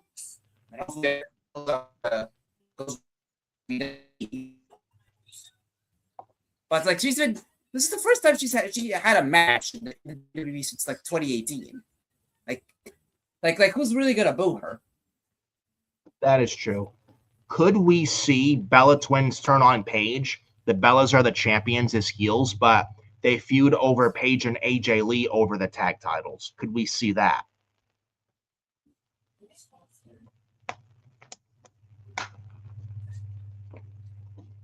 I could see. I think if you saw Nick's reaction, especially, I mean, and a lot of it was genuine sadness. I think you could see frustration, seeing Paige holding the tag belt with her sister. Yeah. She's holding it to Brie. Mm-hmm. I think maybe when Ricky comes, Twins heel turn and Brie. Well, Ricky says, I think it's Shiloh Hill. I don't know who's Adam Carl's internet. Shiloh Hill from NXT. Oh, I don't know what I did, but whatever. Looks like I can hear you at least now. So. Yeah, but I can turn. I think this is probably where they're gonna go with the Bella Twins. With Nikki, and you get the Bellas as the tag team champions, and then you book the tag match between the Bellas and AJ and Paige at SummerSlam.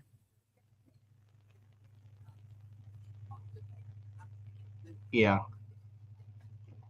but they, whether it's Shiloh Hill or TKO, man, they I apologize, people, and with this happening here, you can thank and blame TKO for that, man. Holy shit. Apologize, guys. We'll get Adam Carl back in here. Not to worry. Yeah, either the Shiloh Hill. Oh, it looks like he's back. There we go. I'm here now. There we go. Much better. Much better. Hopefully it goes well. Yes, I agree. So, Bella Twins versus Paige and AJ Lee for the women's tag titles probably going into next year's Mania. Could we see that? If Nikki's cleared around the summer and either at SummerSlam or after SummerSlam, the Bellas are the champions. Or maybe Paige and AJ Lee win the titles by the end of the year, but I could absolutely see that.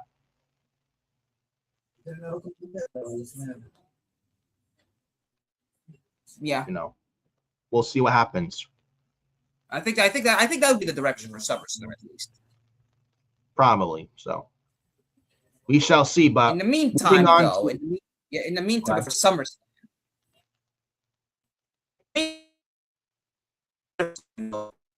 with Paige and Brie, at least as a team for a little bit. With Charlotte and Alexa.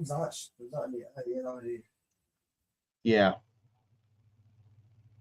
Oh, yeah, Charlotte and Alexa. Yeah, I think they feud after WrestleMania, too. Yeah.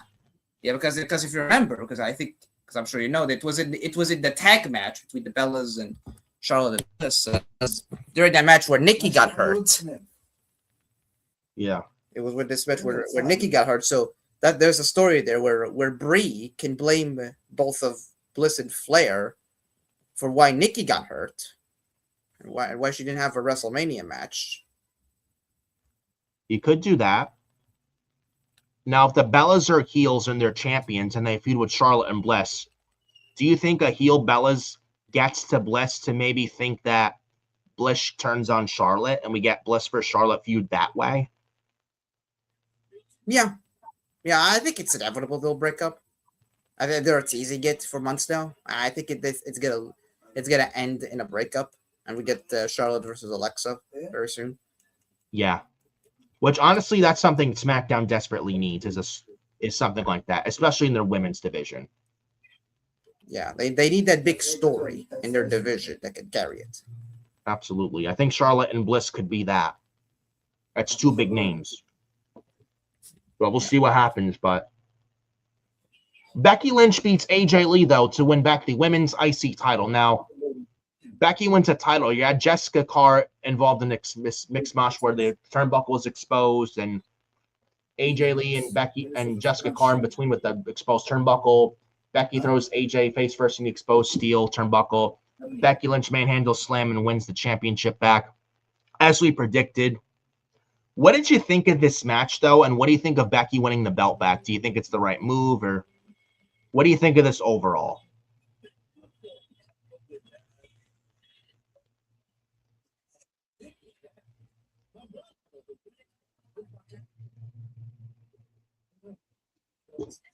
I mean, I thought the match was okay. Well, my thoughts. Yeah, what are my thoughts? It went too short, honestly. Yeah. It was too short. Like, their match at Elimination Chamber was longer than this. Yes, yeah. I think they got like half the time of that match here. They should have went like at most 15 minutes, if not 20. But it's like, you're going to give these women 8 minutes and then a commercial? Like, come on. Like, you got to be kidding me on that. And Becky and AJ, their story going into Chamber was not good, but the match at the Chamber was good. Their story going into Mania was, their build to their match at Mania was good, but the match didn't deliver much on the build with their match.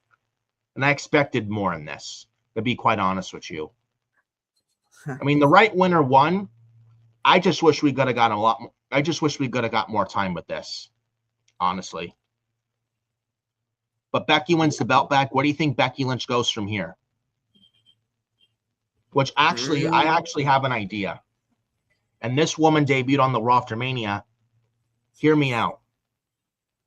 What if maybe the latest SummerSlam, Becky Lynch at SummerSlam drops the Intercontinental Championship to Sol Ruca? I'm interested. I'd love that. That'd be nice. Sol Ruca was the one to take the IC title off Becky Lynch at SummerSlam. I'd fucking love that, man. That's a fresh match. And I think the story, Becky Lynch is doing some really good heel work. I think she'd bring the best out of Sol Ruca. I really do. And Sol Ruca feuded with Zarya recently in NXT. Becky Lynch may bring them more out of Sol than Zarya probably did. Who knows? I think there's potential there. And Sol Ruca could potentially be the one to take the championship off of Becky Lynch. I would love to see that. Like, Sol Ruca would be perfect at this time for that women's IC title. And that's something I'd love to see. Now that Sol Ruca is now on Raw, called up from NXT. Yeah, absolutely. But do you think Becky going over was the right move? Yes. Yes. Yeah, she already tapped out 3 times to AJ. Like, every time they faced off, Becky lost. Okay. Like, Yeah, so she needed this win. At some point, she had to beat AJ. So I'm glad she did. Yeah. Moving on to the match that, in my opinion, was match of the whole night 1. And this was finally something that felt like WrestleMania. Gunther versus Seth Rollins went almost 18 minutes. And we got the return of Braun Breaker. When Seth Rollins curb stopped Gunther on the announce table, though it didn't break, referee was going to check on Gunther with the referee distracted with Gunther. Seth Rollins on the outside, near the outside barricade. This guy runs fast, spear to Seth Rollins, and it's Braun Breaker. And yes, Braun Breaker is back. He's back. And then Seth Rollins, and then Braun Breaker, after he spears Seth in half on the outside, throws Seth back in the ring. Gunther gets back in the ring. From behind, a sleeper hold on Seth. Braun Breaker sits there, smiles, watches as Seth Rollins passes out to the sleeper. Gunther wins, as he should, and as we predicted, and as he should win. Then post-match, long WrestleMania ramp. Braun Breaker's running fast, then he jogs. That's how long the ramp was. Then another spear to Seth Rollins. It looked sloppy, but a spear nonetheless.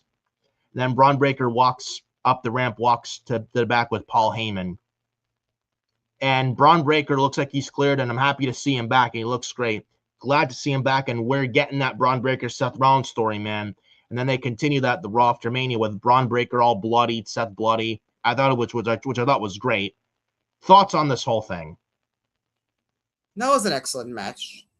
I mean, Gunther does not have bad matches whatsoever. Never. Like and fuck those people, by the way, who think Gunther's boring or he can't wrestle or he sucks.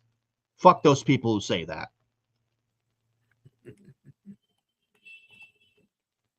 Again, like you said, Gunther never has a bad match. It's nearly impossible for Gunther to have a bad match. Yeah.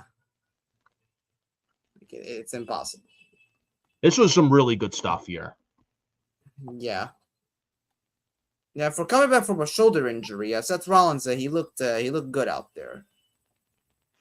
He did. Yeah, he definitely did. Yeah, this was a nice WrestleMania moment as well for Braun. Pyro does say, though, Braun, I think, got injured again. Well, that was his hernia. I think he's okay, though. But that was his hernia back in early this year. But it looks like he's cleared, and he's not spearing Seth if he's not cleared. So I do think he's cleared.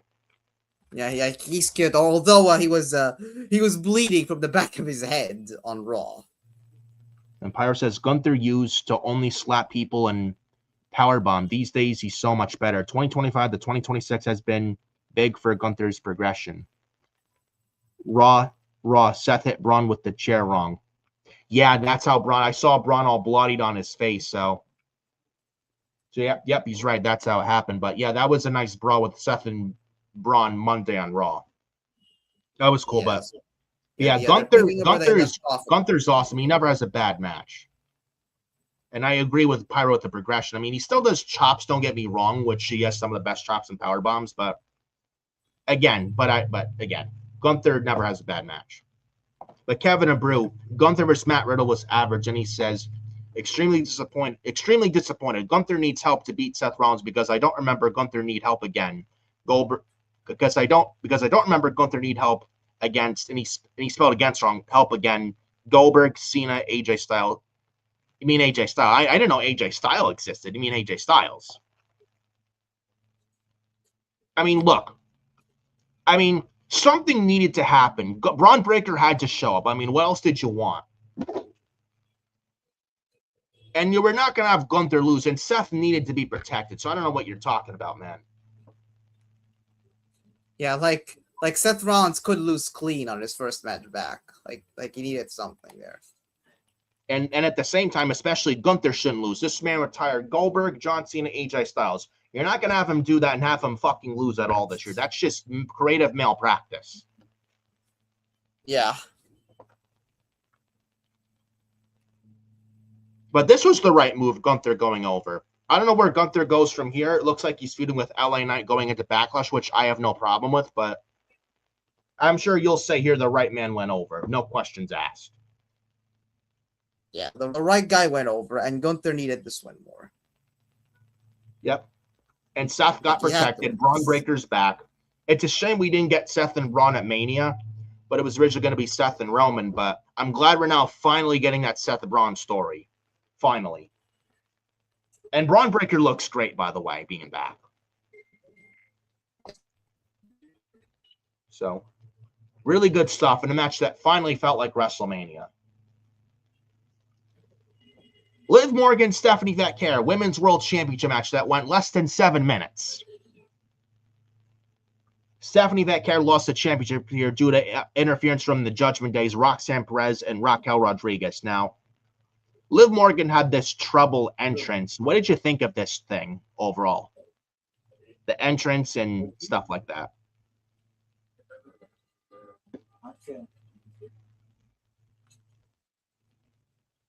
I mean, this wasn't bad, but this should have went a lot more time.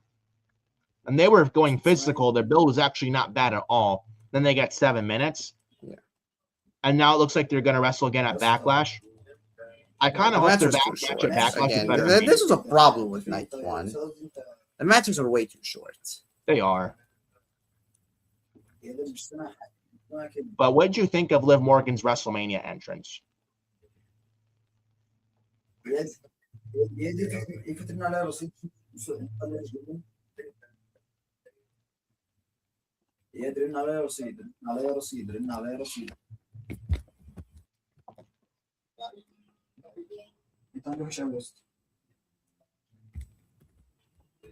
Oh, I don't know what happened to Adam Carl, but Yeah, I'm here. I'm here. Just like well. sorry about that, guys. While we wait for Adam Carl, I guess a little bit, but Ricky says, who are your guys' all-time favorite wrestler? Mine is Daniel Bryan or Bryan Danielson. Undertaker. Then he says, off topic, but who would you guys have the Money in the Bank? Who would you guys have the Money in the Bank matches? You mean who would you have win? For the women, I'm going Roxanne Perez with the story with the Judgment Day. Since Liv Morgan's Women's World Champion, Roxanne has the briefcase. She can turn on Liv, cash in the briefcase. I think it'd be a great story with Raquel, Roxanne, Liv with the Judgment Day triangle like story. I think that'd be great. For the men, if you watch the Raw after Mania CM Punk and Cody Rhodes promo, CM Punk mentioning a title opportunity or whatnot falling from the sky, I'm thinking CM Punk wins the Money in the Bank and cashes it on Cody. And they tease Punk and Cody for Mania next year. So I'm going, actually, Roxanne Perez. I'm going to go CM Punk. If not CM Punk as a dark horse backup plan B, I'm going Carmelo Hayes.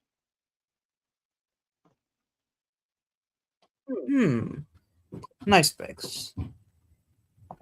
For the men, yeah.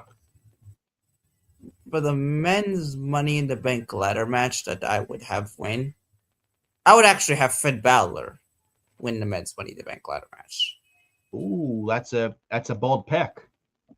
Yeah, bold pick, especially if you're rebuilding him as a babyface. Hey, I would not mind that. Have him win. It's not a bad pick. It's a bold pick, but I like it. Yeah. For the women, I think I would go Roxanne as well with this whole Judgment Day storyline. Yeah. Then Ricky says, I say Raquel and Sammy because that's how he's going to get his title shot and win in Saudi. Sammy winning the Money in the Bank. I mean, that's something I didn't think of. I mean, Sammy maybe could win and cash it in Saudi. I mean, that depends if a Raw wrestler wins the Rumble next year, but and Raquel, Raquel could be. That could be another one. I mean, if not Roxanne, Raquel would be another good option. Yeah, that could be another one. I would not mind. Although I think she'll probably be feuding by that point with Liv. I think. Yeah, but Raquel's not a bad pick either. That's like that's not a bad pick at all. And she's come a long way and deserves her flowers too. Yeah. Pyro says, I do say he should have lost clean. Seth's first match back against and over Gunther feels like Seth should have taken a clean loss, but he just got cleared. That show a story of ring rust or something. I mean, I do know how you're feeling. I mean, they could have gone clean. I mean, both guys look strong. I mean, I see where you're coming from. I do. I mean, that would have been a nice story to tell. With Seth, would actually been a nice story. I mean, at least you're gonna have Seth lose clean or whatnot, or no interference. At least both guys look like, though they have to go half an hour, but I don't know if TK would have allowed that. But I mean, if you're gonna have no interference, at least both guys look incredibly strong. I mean, though, if you want story, Braun Breaker, I mean, everyone predicted Braun Breaker back anyway. I mean, I don't mind it because if anything, we need story. But I do know where you're coming from, Pyro. I do. Yeah. Kevin and Brew, Julia and Jordan Grace, ice cold, no momentum. I mean, no shit. Yeah. Then Ricky says, have Oba win the Rumble. I could probably see that. You know what? He's my pick. I would actually say, you know what? I'd say he's my pick for the Rumble too. I know it's once away, but actually that could be something. Oba and Roman next year at Mania for the world title. Will we get Cody and Punk next year at Mania for the WWE title? I would not mind that. Yeah. Kevin and Brew, for me, the Money in the Bank needs to be for future talent. Well, yes and no. I mean, it is for future talent, but it doesn't have to be for all the time future talent. If you give the briefcase to someone, there's a story with it, then I don't mind it. And CM Punk did tease the Raw after Mania. Cody, a title shot against you could come falling from the sky. That's not said for nothing. Like, it was said and done for a reason. You know? So who knows, but Liv Morgan, Stephanie Vetcare, do you think the right one went over here? Yes. Yes. The right one went over. And Stephanie Vetcare really did nothing with the title. At least there's more you can do with Liv with the championship than Stephanie with the championship. And I think it's better with Stephanie Vetcare chasing, if anything. Yeah, like, Stephanie wasn't even supposed to be champion up until now. That's what I say. Oh, I remember saying last week Naomi was champion, then she got pregnant. And I think Stephanie Vetcare, at that point, there was no one else. You could have done Io Sky, but it was her, Stephanie. I think Stephanie won the belt too early, but at that point, Naomi was pregnant. And if Naomi would have not got pregnant, and if Rhea was champion going into Mania this year, it probably would have been Rhea and Stephanie would have probably been the new women's world champion by now if that was the case. But plans definitely changed with Naomi's pregnancy. Plus, I think Liv Morgan, I could see her hold the championship from WrestleMania until at least the end of the year, where she drops it to a cash-in from Roxanne Perez, which I could see. And then Liv feuds with the Judgment Day going into the new year next year, 2027. I could see it. So I think there's a lot of potential story you can do there, which I like. But Liv Morgan wins. I do think it's the right move as well. And then Cody Rhodes and Randy Orton. Oh, joy. Do you have any comment on this and Pat McAfee? What are we supposed to say? Orton makes his entrance. Cody makes his entrance. Pat McAfee on the mic again. Then he attacks Cody with the mic from behind. Then Jelly Roll comes out. Well, before that, around the time, Cody Rhodes with the receipt hits Pat McAfee with Crossroads. Good. And Jelly Roll comes out. He puts Pat McAfee on the announce table. Jelly Roll, running elbow drop from the announce tables. Running elbow drop to Pat McAfee from Jelly Roll through the announce table. Pat McAfee taken out on a stretcher. And man, I was giving a clapping stand-up ovation. And this guy was too, next to me. Good. Good. Then Orton and Cody. This was really not that good. It didn't really kick into the full gear it needed to be. And Orton was going into this with a bad back as well. Also with this match. But I will say this. This match, I mean, there was some point in the match where Orton went face first in the LED post. He was all busted open. And Cody Rhodes got busted open. He was feeling the heelness in this match. I do think Cody, if you ask Cody, would you want to go heel? I'm pretty sure he'd tell you yes. I do.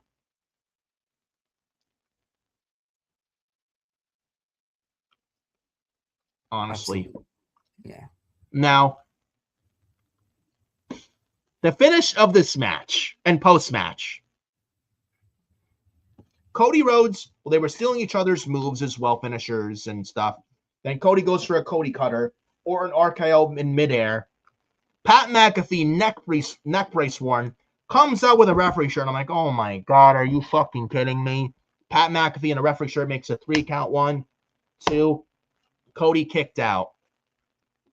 Now, before all this, Randy Orton RKO'd the referee. He was all bloody blind, RKO'd referee Charles Robinson. Now, Pat McAfee tries to 3 count. Cody kicks out. And then guess what happened here, bro? Randy Orton, out of nowhere, RKO's Pat McAfee.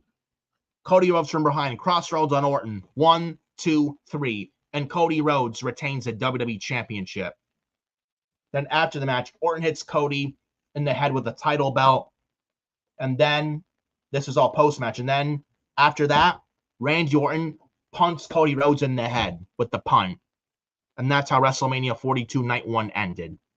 And by the way, Cody Rhodes, did you see his left eye completely shut? It looked nasty. So much so that the next day they had to cancel the Cody Rhodes meet and greet the next day, Sunday, before Night 2 WrestleMania the next day because of the audible bone injury. It looked nasty. Like his left eye was completely closed shut. That's how bad it looked. He got that black eye on him.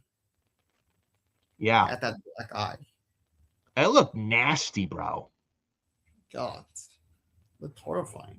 But what did you think of this match overall? And also, it felt like with this, even Cody didn't want Pat, neither did Randy, and this was not even Triple H's idea with Pat McAfee's inclusion. This was all Ari Emanuel, because Ari Emanuel wanted to move tickets for WrestleMania, and he thinks Pat McAfee's the next Sylvester Stallone. All I need to say is this: TKO, Ari Emanuel, Mark Shapiro, especially you, Ari, I'm talking to you. Stay the fuck away from WrestleMania-built matches, especially for the WWE Championship. And let Triple H and his team do their fucking thing. And stay out of Triple H's and his creative team's fucking way. And I mean that wholeheartedly. Travis Scott last year the celebrity involved in last year's WrestleMania main event for the WWE Championship. Failed. This year again, but this time with Pat McAfee. Fail. And then I heard, and this is us, now we're live here, reading something on my phone. Apparently, Pat McAfee, he ditched this too, and he even didn't want this, and he ditched the fuck out. What does that tell you?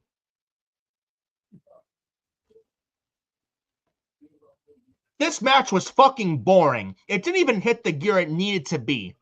And you can thank Pat McAfee, with the inclusion of Pat McAfee, inclusionist. You can blame that for that. And even Pat didn't want this. Again, what does that tell you? When the celebrities are telling you that your ideas suck, then it sucks. And you know what this tells me with Randy RKOing Pat? You know what this tells me? A couple things. Orton RKOing McAfee is pretty much this to Ari Emanuel and TKO and Mark Shapiro from Cody Rhodes, Randy Orton, and Paul Levesque himself. They didn't even want Pat McAfee in this. And pretty much Pat giving this to TKO as well. Pretty much telling Ari, take your Pat McAfee like Sylvester Stallone bullshit and take it and shove it up your fucking ass. Literally, it's what this told me. With Orton RKOing McAfee at WrestleMania 42 Night 1. That's exactly what that told me. I don't know how you feel about that. That's what that tells me. And after what we saw with Orton RKOing McAfee, tells me Orton and Cody, and they're done from feuding. It looks like hitting the reset button on this feud is what tells me as well with this, bro. And now Triple H and his team can now do what they need to do. And now they're going to show the Orton and Cody story, how it's supposed to be done, what they wanted to do on WrestleMania this year, Night 1. And by the way, Aleister Black was supposed to be involved in the story. Did you know that?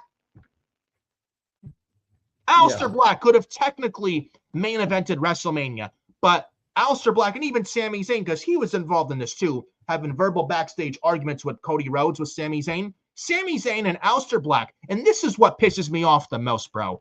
Aleister Black and Sami Zayn had to take a back seat to Pat McAfee. They had to take a back seat to a fucking punter, a commentator. What a mess this was. Holy shit. What a fucking mess this was. That's the word to describe it. To describe this feud, to describe this match, a mess. You got your WWE champion, the face of the company, being made to look like a fool in this build-up. He goes on interviews, he goes on media, cutting promos on TV, burying this storyline. You got Randy Orton. Oh, Cody sucks, Punk sucks, the product sucks, the company sucks, ticket sales are down, viewership is down.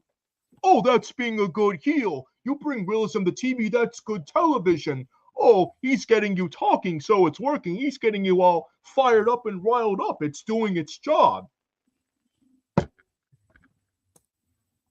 That is not doing your job. You do know there are people that will actually defend that shit. It's mind-blowing. And now this Pat McAfee stuff is over. Thank God. And you got Randy Orton, who was virtually not existent in this feud. He was the third wheel. Yeah. Remember the Miz in 2011 WrestleMania in Atlanta when he was WWE champion, The Miz. Remember? Yep. This honestly, this was basically the 20. This was basically this Orton, Cody, McAfee. This was the 2026 version of Rock, Cena, and Miz. In 2011, Randy Orton was the Miz in this WrestleMania storyline. He was the 27. third wheel. He was an WrestleMania afterthought. 27, when Miz was WWE champion with The Rock and Cena feud in 2011. Yeah, this was that. Yeah, Randy Orton was 2011 Miz. He was an afterthought, a third wheel in his own WrestleMania main event. So much so, you would think it's Cody versus Pat for the title, not Cody and Randy. Literally.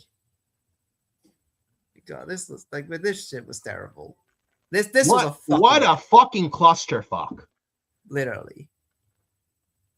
Pretty much, you know what this tells me with this match? I didn't think this was as bad. If you saw my tweets, this wasn't as bad as people say it was. But clearly, let's be real, Cody, Randy, they wanted to get this shit over with. They knew there was no saving this WrestleMania build. They wanted to get this shit over with and reset it all over again. And their match at Mania Night 1 this year was not that good. They probably were just going through the motions and felt like, this shit sucks. Let's just get it done. And let's get Pat McAfee out of here while we're at it. Now we can hit the reset button, start over from scratch, clean slate. Now we can tell the story how it's supposed to be and how our feud was supposed to be so good. Then it was brought all the way fucking to the shitter because of Pat McAfee and Ari Emanuel, including Pat McAfee in this. Now let's get Pat McAfee completely eliminated out of the way. Now we can bring our story from shit back to great again. Yeah, I bet that's what Cody and Randy were feeling. That's what this match was. That's all this match was used for. Hit the reset button on this storyline. Now we can finally have the story hopefully be told the way it's supposed to be. Now Triple H and his team can do what they need to do and nothing can get in their fucking way now. Now everybody can stay out their fucking way and let them cook and let them do what they got to do. And this post-match angle, this is another thing. The post-match angle, Randy Orton hitting the punking on Cody. Randy Orton was originally, you heard about this. It was originally look at this guy, Kevin Abreu, floor neck, 599. That's not even me. First of all, why you copy JD from NY 206? Be yourself, okay?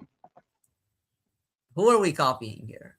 First of all, not copying JD. I'm being honest here, and it's not just him saying it. It's others in the community. So fuck off with that. If you don't like what I'm saying, right here, what we're saying is truth.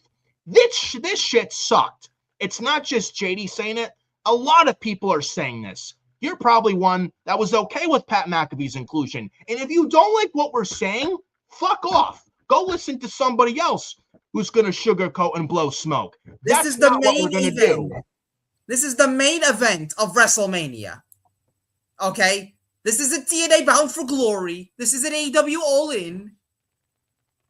This isn't WWE Backlash. Or Fastlane. This is WrestleMania, the biggest show of the year. This is the main event of WrestleMania. Like Kevin and Brew, with stupidity like that, I'm this close to kicking you out of the fucking chat. Okay? That close. The main event of WrestleMania, which is supposed to be the biggest match of the year in all of professional wrestling. This is supposed to be the biggest match of the year, and it was turned into a fucking mess. It was a train wreck. Like, what are we supposed to say about it? Say something positive? Yeah, what is there positive to say about this, Kevin Abreu? Like, literally. What positive? Everybody looked bad. Like, nobody came out of this looking good. Randy looked bad. Nobody looked good. Like, literally. And no, not copying JD. It's called being honest. We're not copying whatsoever. We're speaking the truth. Do you want someone to sugarcoat and blow smoke up WWE's ass? Because that's not what we're going to do. Like, you got the WWE champion literally burying his own angle. The WWE champion! Cody Rhodes! Like, what does this say? And you want us to be positive about this. The people that were in this storyline were unhappy with it. Triple H didn't want it. His team didn't want it. Cody didn't want it. Randy didn't want it. Even Pat McAfee didn't want it. When you have Pat McAfee even say he wanted nothing to do with this, that tells you something. Jelly Roll. Jelly Roll, yes, Jelly Roll. He even said this is about Cody and Randy, not us. Again, speaks volumes. But you probably don't see that, Mr. Abreu. Oh, Nick Fiore is copying JD. Actually, no, I'm not. We're speaking truth here. A lot of people in this community are saying the same fucking thing that I'm saying here, okay? If you don't like what we have to say, fuck off. Seriously. I bet he wouldn't be saying this to either Cody or Randy if he was telling them that. He'll probably go watch Sean Ross Sapp, who's gonna glaze this and sugarcoat this. Yeah, he will be saying this to the talent. Why? Because people like him are cowards. That's why. Yep. This match was slow. This match was boring. This match sucked. And Cody and Randy felt like they didn't even want to be there. You could read their body language. Literally, they were miserable. They wanted to get this shit over with. They wanted to get this over with. Yep.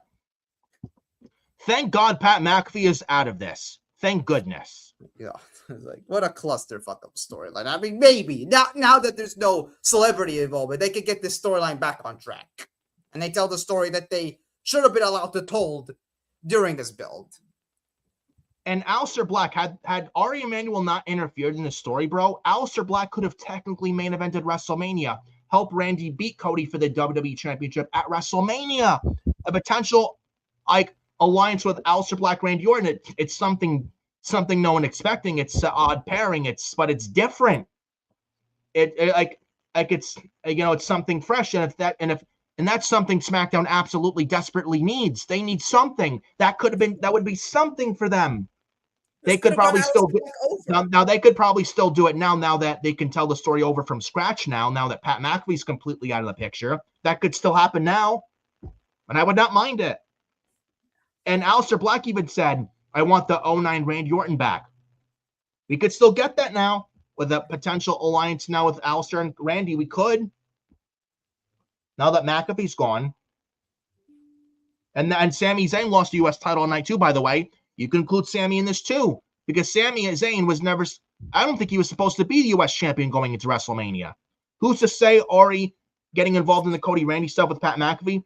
Who's to say that didn't screw up the U.S. title plan? It was probably supposed to be Trick Williams and Carmelo Hayes for the U.S. title at WrestleMania, not Trick and Sami. Even if Trick and Sami in there, Carmelo Hayes in there making it at least a triple threat match, maybe a fatal four-way with Ilya Dragunov. Who's to say? Literally. But thank goodness Pat McAfee is out of this. Thank goodness. Now, it's going to be interesting to see tomorrow on SmackDown, Cody and Randy, how they start their feud over from scratch. It's going to be very interesting. Do we get this match again at Backlash? And does Randy win the title at Backlash? And maybe the plan was for Randy to win the title at Mania, but Randy probably said something to Ari and said, I don't want this. I'm tired of this Pat McAfee stuff. End it. And he said no to Ari. I want Cody to retain, get Pat McAfee out of this, and I'll win the title at Backlash instead, not here at WrestleMania. Who's to say Randy didn't have a say in this too? And he told Ari, no, this is not a good idea to have Pat McAfee in this. If you're going to give me the title, don't have McAfee involved or any celebrity involved. Who's to say? It won't surprise me. I can believe something like that happened. This is the same man who told Def Rebel, no, don't Def Rebel my song a couple years ago. Remember that? Yeah. He listened to the first few seconds and he said, fuck that. He knew it was terrible. But, yeah, that was night 1. Moving on to night 2. Obafemi and Brock Lesnar. This went less than 5 minutes. I gotta tell you something. Obafemi is the fucking man. Everyone doing the Obafemi strut. You see it on the camera, chanting Oba, woo, Oba, woo. Like, Obafemi is the man, I'm telling you. And it's crazy. You were telling me this before. Last year, Stand and Deliver for NXT 2025, Obafemi, Trick Williams, Javon Evans, the main event for the NXT title triple threat at last year's NXT Stand and Deliver show in Vegas last year. Now look at them a year later. Trick Williams, United States champion on SmackDown. Javon Evans on the rise in the mid-card on Raw for the IC title. He'll be something special. And now Obafemi, pretty much like your guy at this time. Like he is the red hot hand right now, and you strike while the iron's hot. And it's amazing to see where they were last year to now a year later. I think it's great to see. Yeah. And again, not only night 2 was better than night 1, I felt like night 2 was sent a message that WWE is building towards their future. Like Alba, Trick, Javon, not just them. I don't know how you feel about that. And felt like a moving towards the future and the youth. Yeah. As I take a break here so I don't completely lose my voice.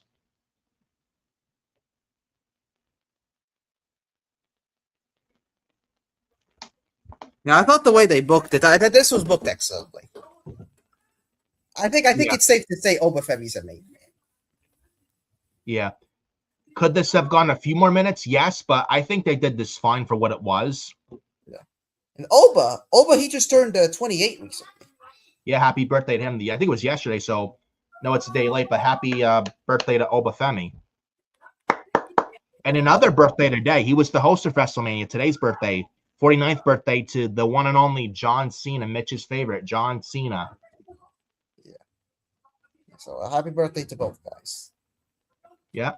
Yeah, this was a great birthday present there for the ruler. He got to defeat Brock Lesnar. And he was, honestly, I didn't think they were honestly going to do that. I think obviously, if people watched our predictions, I predicted Brock Lesnar to win. But barely wins it. Yeah. Knowing WWE, but they actually did it and pulled the trigger and stuck the landing. Oba got the better of Brock every time in the Mania built to their match, and they built this match perfectly. And the match wasn't actually terrible at all. It could have went a little bit longer, but I thought they did this fine for what it was. But they actually had Oba go over, and he won clean as a whistle. He won clean. Yeah, that's another thing. He won clean. Like there was no cheating. There was no shenanigans. He beat him clean as a whistle, and with one finisher too. Yeah, one fall from grace. Now they were like doing collar elbow tie up, trying to shoulder tackle or take each other down. There was one instance with Suplex City, and then Obafemi running uppercuts in the corner, and then Brock Lesnar F5 to Oba. 1 second, Obafemi gets immediately back up, almost no sells it, choke slam to Brock Lesnar all the way from hell, and then a fall from grace, power bomb, 1, 2, 3, and Obafemi actually won clean. Crowd went nuts, and Oba couldn't even believe it. Was grabbing the referee like, I can't believe it, and he's doing that. And Obafemi went over clean as a damn whistle, man. Obafemi is the man. So much now, the post show for WrestleMania 42 Night 2, he called out the new World Heavyweight Champion Roman Reigns. Roman and Oba is a big money match, bro. Sign me up. The OTC, the tribal chief, the head of the table versus the ruler. What a banger that's going to be. And what a big money match that's going to be, too. I'm predicting that match takes place either at SummerSlam if Oba wins King of the Ring, which I'm predicting if he's in it, or if not SummerSlam, Obafemi wins the Royal Rumble next year, and he beats Roman for the world title in Saudi next year at WrestleMania 43. Either way, Roman and Oba, it's coming. It's coming, folks. And it's going to be great. I'm very much looking forward to that, in my opinion. Honestly, he's white hot right now, is Oba. Like you gotta pull the trigger. He's 28 years old. Yeah. He's over with the crowd. Prime of his career. He's come a long way. Like, you strike while the iron is hot. Like, he's this scorching red hot. Everybody loves him. He's very, very over. Yeah. Like, you see that crowd when they're chanting Oba's name?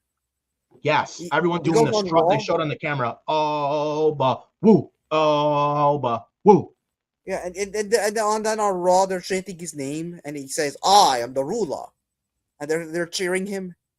Yeah, I am like the he's ruler. white hot right now. Like the guy is hot right now, and this is the guy who you're gonna carry this company around for the next 15 years, 10, 15 years. Please. This guy is a multi time WrestleMania main eventer for years and years to come. There's Braun Breaker, but I think Oba's higher than Braun at this point. He may have Braun Breaker's here. Oba may be here at this point, and I don't think you'd argue me with that. That'll be a WrestleMania main event match. I think that's one of these days we're gonna get Braun versus Oba. That's a WrestleMania main event match at some point. But Oba's the hot hand right now. He really is. Like, it's not even funny. And if you watch the Raw after Mania, the opening segment, Oba Femi came out, short and sweet promo. Oba Femi said, "I have arrived." Now, this was similar, except Oba was cheered. Remember the Raw after WrestleMania 33 in 2017 in Orlando? This was the WrestleMania 33 main event in Orlando. Roman Reigns retired The Undertaker. The next night on Raw, 2017, Undertaker, Roman sucks. Roman Reigns' big dog music hits, booed out of the building. Then Roman Reigns in the ring trying to cut a promo, fans chanting, "Shut the fuck up, fuck you, Roman. Roman sucks. Go away." Then Roman Reigns putting a mic to his mouth. The crowd wouldn't even let him talk, with reigns and reigns of boos. And Roman Reigns eventually said, "This is my yard now." Then reigns of boos, bro. Except similar to this, but this time Oba was cheered, not booed. I'm telling you, Roman and Oba, sign me up, because it's happening. It's inevitably happening. And I can't wait. Imagine the promos they're going to have. The OTC and the Ruler. And I think the match would not be bad either. I don't know how long it would be, but when Oba and Roman happens, I'm looking forward to that. That's going to be fucking great. Yeah, it's gonna be fantastic. This is a big money match right there. Yeah. Honestly, for up to me, I would have Oba win the title at SummerSlam, if I'm being honest. I'm wondering, is he going to still be this red hot going into next year's Royal Rumble? I don't know, man. I don't know. It's going to be very interesting. Honestly, I'd say crown him now. Strike while the iron is hot. You don't know if he's going to be this red hot right now going into next year, if it's going to be as big and loud and strong. You might as well just strike while the iron is hot now. I guess it can't hurt. I don't see why not. Everybody loves him. Everybody wants to see him. It's hard to not think that. If they have King of the Ring this June or whatnot, and if Oba Femi's in it, he's winning it. If he's in the tournament, I'm predicting him to win, no questions asked. And he beats Roman for the world title at SummerSlam. Similar to how, remember when Brock Lesnar in 2002 debuted, he was labeled the next big thing? If anything, I think Brock Lesnar passed the torch to Oba Femi here. You could kind of see comparisons where Brock Lesnar, not even 6 months in his WWE debut in 2002, he beat The Rock for the WWE Championship in 2002 at SummerSlam. You could probably give the Brock Lesnar 2002 Fast Mega Rise push to Oba. Copy and paste that, but this time with Oba Femi. And he beats Roman Reigns for the World Heavyweight title at SummerSlam this August in Minneapolis. What do you think about that? That's perfect booking right there. That's perfect booking right there. Brock Lesnar, he passed it to. He was used to be called the next big thing. Yes. He passed the torch to the new next big thing of this company. But he's the ruler. And the world champion is Samoan, part of the Anawati family. Yes. Honestly, it's perfect. Honestly, you can't write something better than this. And this is a night 2 SummerSlam main event. You book it, that headlines night 2. Absolutely. Absolutely, no questions asked. And you give Oba Femi the ball and let him run with it, dude. Seriously. And this company needs to build towards their future. Oba, Trick, Javon are just 3 of many future pieces of this company to carry this company for years and years to come. They really are. I'm very happy Oba won, and they actually did it. And then Brock Lesnar held up the X sign after the match, took his boots off, took his hand pads off, and it looks like Brock's retiring, or is he retired? Do you think he's retired? I guess we'll see, but if I'm being honest, I think he's done. I think we saw. He got a standing ovation, man, and you see the tears on Brock's eyes, and No one knew this, and he hugged Paul Heyman crying. I don't know if this is Brock's last hurrah, but if it is, man, what a career Brock Lesnar's had. No matter what you think of him with the Janelle Grant stuff, what a career he's had. Seriously. A legendary career. And if Obafemi's the one to retire Brock, I'm not mad at it at all. I know some people, Gunther and Brock Lesnar at SummerSlam in Brock's hometown, but Gunther retired Lesnar. If Oba's the one retiring Brock, first of all, Gunther doesn't need it at all whatsoever. But if Obafemi's the one retiring Lesnar, does Gunther really need to get Lesnar at SummerSlam? I don't think so. And their career killer gimmick is a stupid gimmick. It's dumb. Honestly. I would say if Oba's the one retiring, the one that has retired Brock and not Gunther, I would not be mad at it whatsoever if it's not Gunther. And Gunther doesn't need to retire Brock. He doesn't need it. And it's going to be interesting next year's Mania in Saudi if Brock's going to wrestle for Saudi next year. But if Oba's the one but if Lesnar was the one but if Oba is the one that is to be to have Lesnar retired, I mean, you got no complaints from me. I mean, why would you tarnish that with Gunther and Lesnar at SummerSlam and Lesnar wrestling at Mania next year? I think if it was up to Brock, he probably thought the same thing. You know, why wrestle Gunther in my hometown when Gunther doesn't need it? Oba deserves it a lot more. Gunther's already a made man. This kid Oba, he's this red scorching hot. He deserves it. He deserves this. Who's to say Lesnar didn't have a say in this? And he saw something in Oba. Like, this guy had Oba get the better of him the entire build for their match at Mania. I mean, what does that tell you what Lesnar thinks of Oba? He thinks highly of him. Who's to say Lesnar didn't say anything to TKO? Listen, I know you want Gunther and Lesnar, but let's not do it whatsoever. I want Oba to retire me, not Gunther. Who's to say Lesnar didn't say that? And you're not going to tell Brock Lesnar no. No, you will not. Do you think Ari Emanuel's going to tell Brock no? Of course not. You think Mark Shapiro's going to tell Lesnar no? Absolutely not. But yeah, I don't think Gunther needs to retire Brock at all. Like, he's retired Goldberg, Cena, Styles. Why do you need to add Lesnar retired by Gunther? And the career killer gimmick, let's call a spade a spade. It's a stupid gimmick. It's really a stupid gimmick. It is. It is. Would you be mad if Oba's the one to tire Brock and not Gunther? No.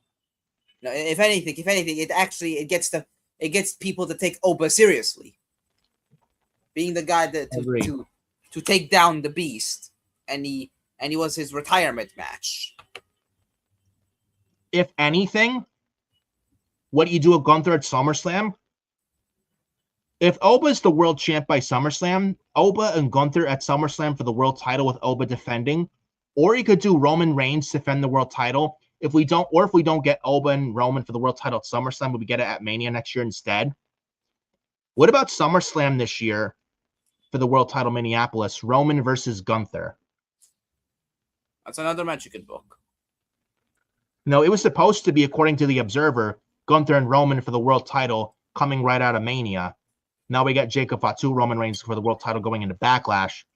I'm actually glad we're not getting Roman and Gunther at Backlash. Roman and Gunther is the Mania SummerSlam worthy match. I would do Roman and Gunther at SummerSlam for the world title, then Oba and Roman for the world title at next year's WrestleMania. I think that's probably the way to go about it, in my opinion. Because if you do Oba and Roman at SummerSlam for the world title, what do you do with Gunther? I mean, don't do Gunther and Brock. Don't. And I mean, at first I want to see that, but I think that ship sailed, and I have no interest in that. None. Maybe Braun Breaker and Gunther. I don't know. But honestly, I think lately they've dropped the ball on Gunther, I'll be honest. This whole career killer gimmick is dumb. It's stupid. It limits him. it limits in what he can do, especially as like Yep. a character. Yep. Like he was supposed to face Rey Mysterio this year. Rey Mysterio probably said no, don't do it, and far from retirement. And when I do retire, I don't want Gunther to retire me. I want my son Dominic to retire me and pass the mask to him. Who's to say? And yeah, that was a little antivirus like reinstall new popped on my screen. Yeah, I don't care about that. Yeah, it says update my computer, yeah, of course. But anyways, yeah. Oba going over was the right move. There's no doubt about it. I'm surprised they actually had Oba when I'm actually happy they did. They did the right thing. They stuck the landing. Absolutely. They delivered on it. And He Brock looked strong in the build, and he actually won on the show.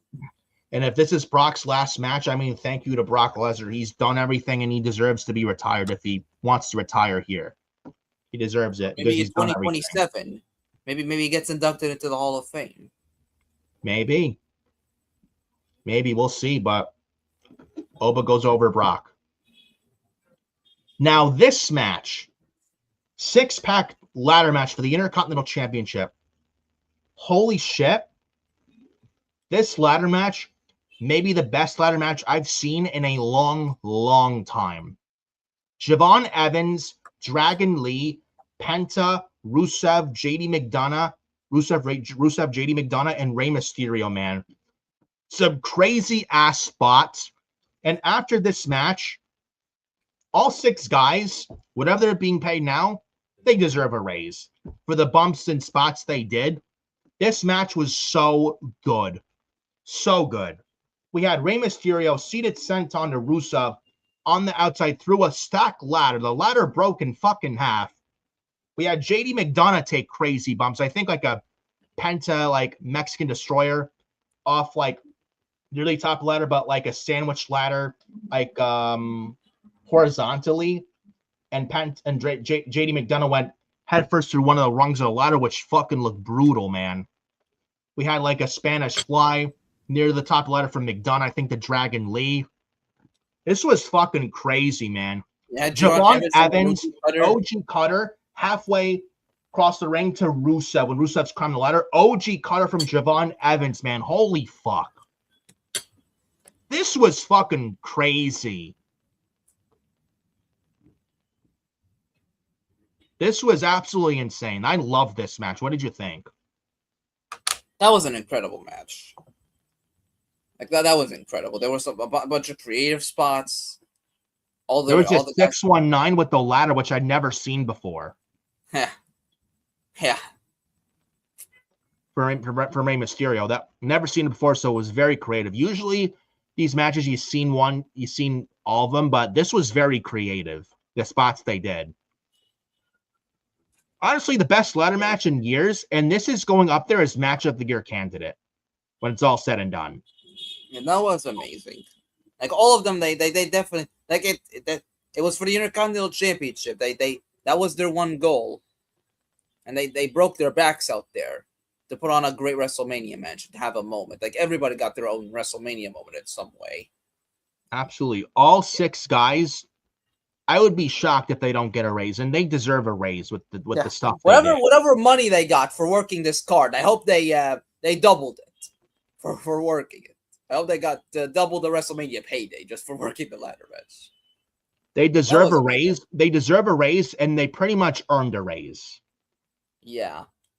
Honestly, up until then, I would say this was maybe the second best match on this show. The second best match of Mania, right there behind Rollins and Gunther. You could say Roman and Punk, which is a classic. Yeah, I say up until before the main event, this was like the second. I would say Roman and Punk was the best match of this show, and the best match of the entire Mania weekend.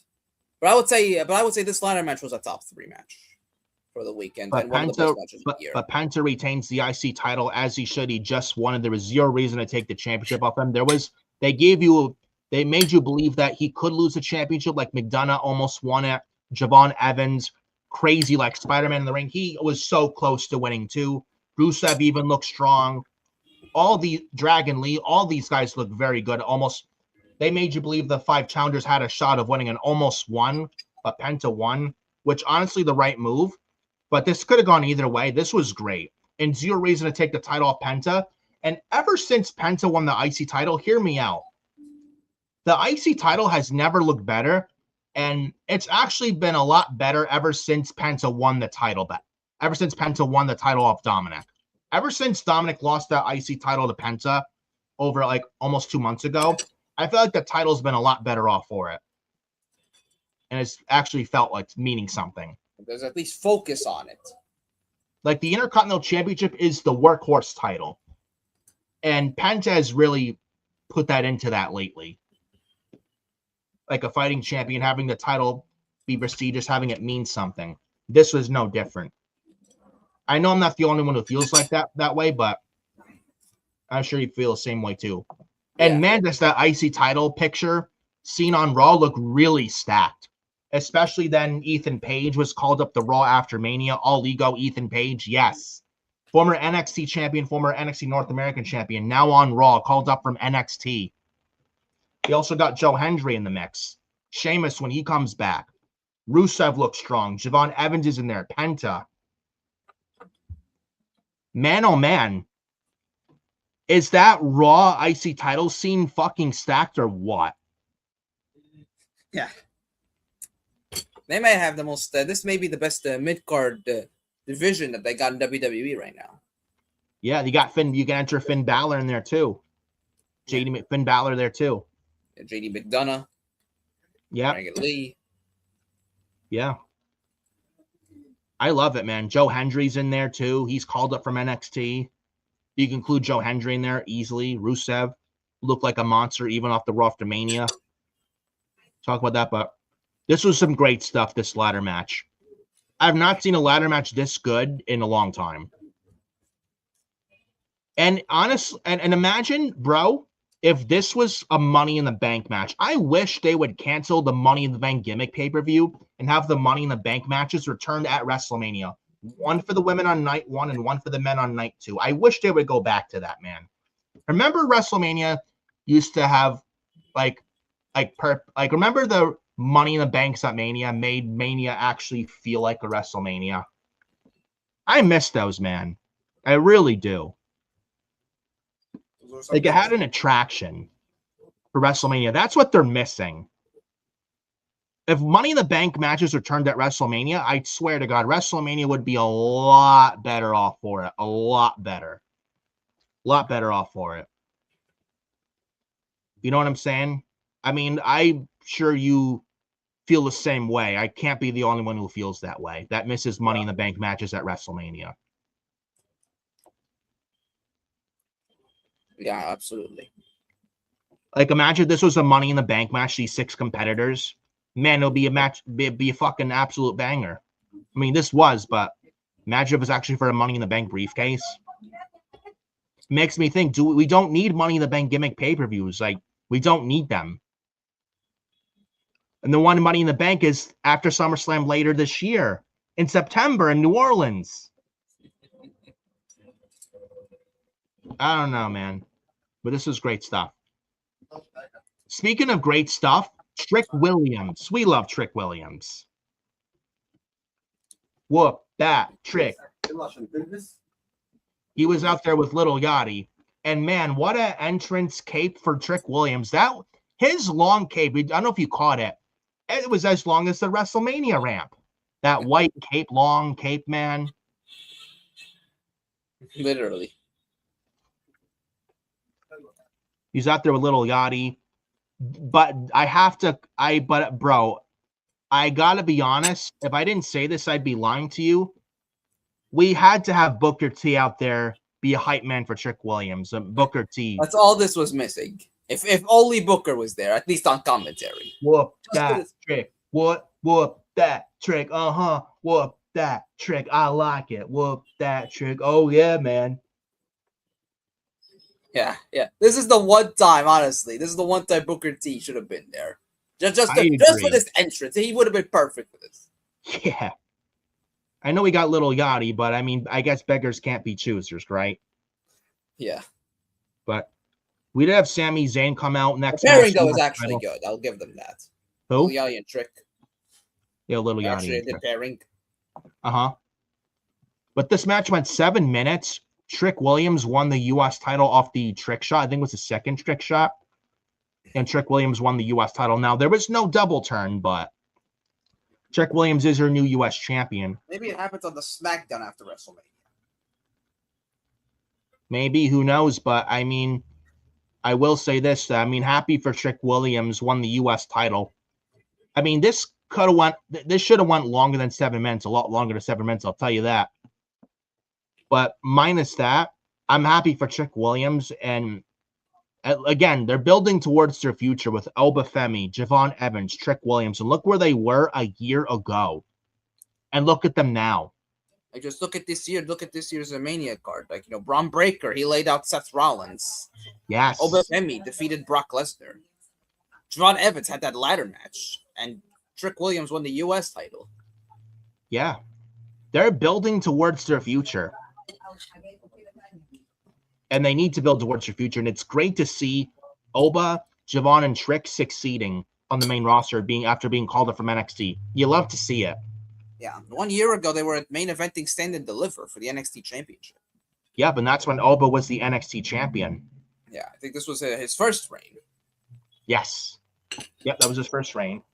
And he retained last year in Vegas at Stand and Deliver last year. Yeah. And now 1 year later, they're on the WrestleMania card, wrestling in front of 50,000 people. And they were on the same show, no less. On the same card, like back to back to back. Yes. Yep. Yeah.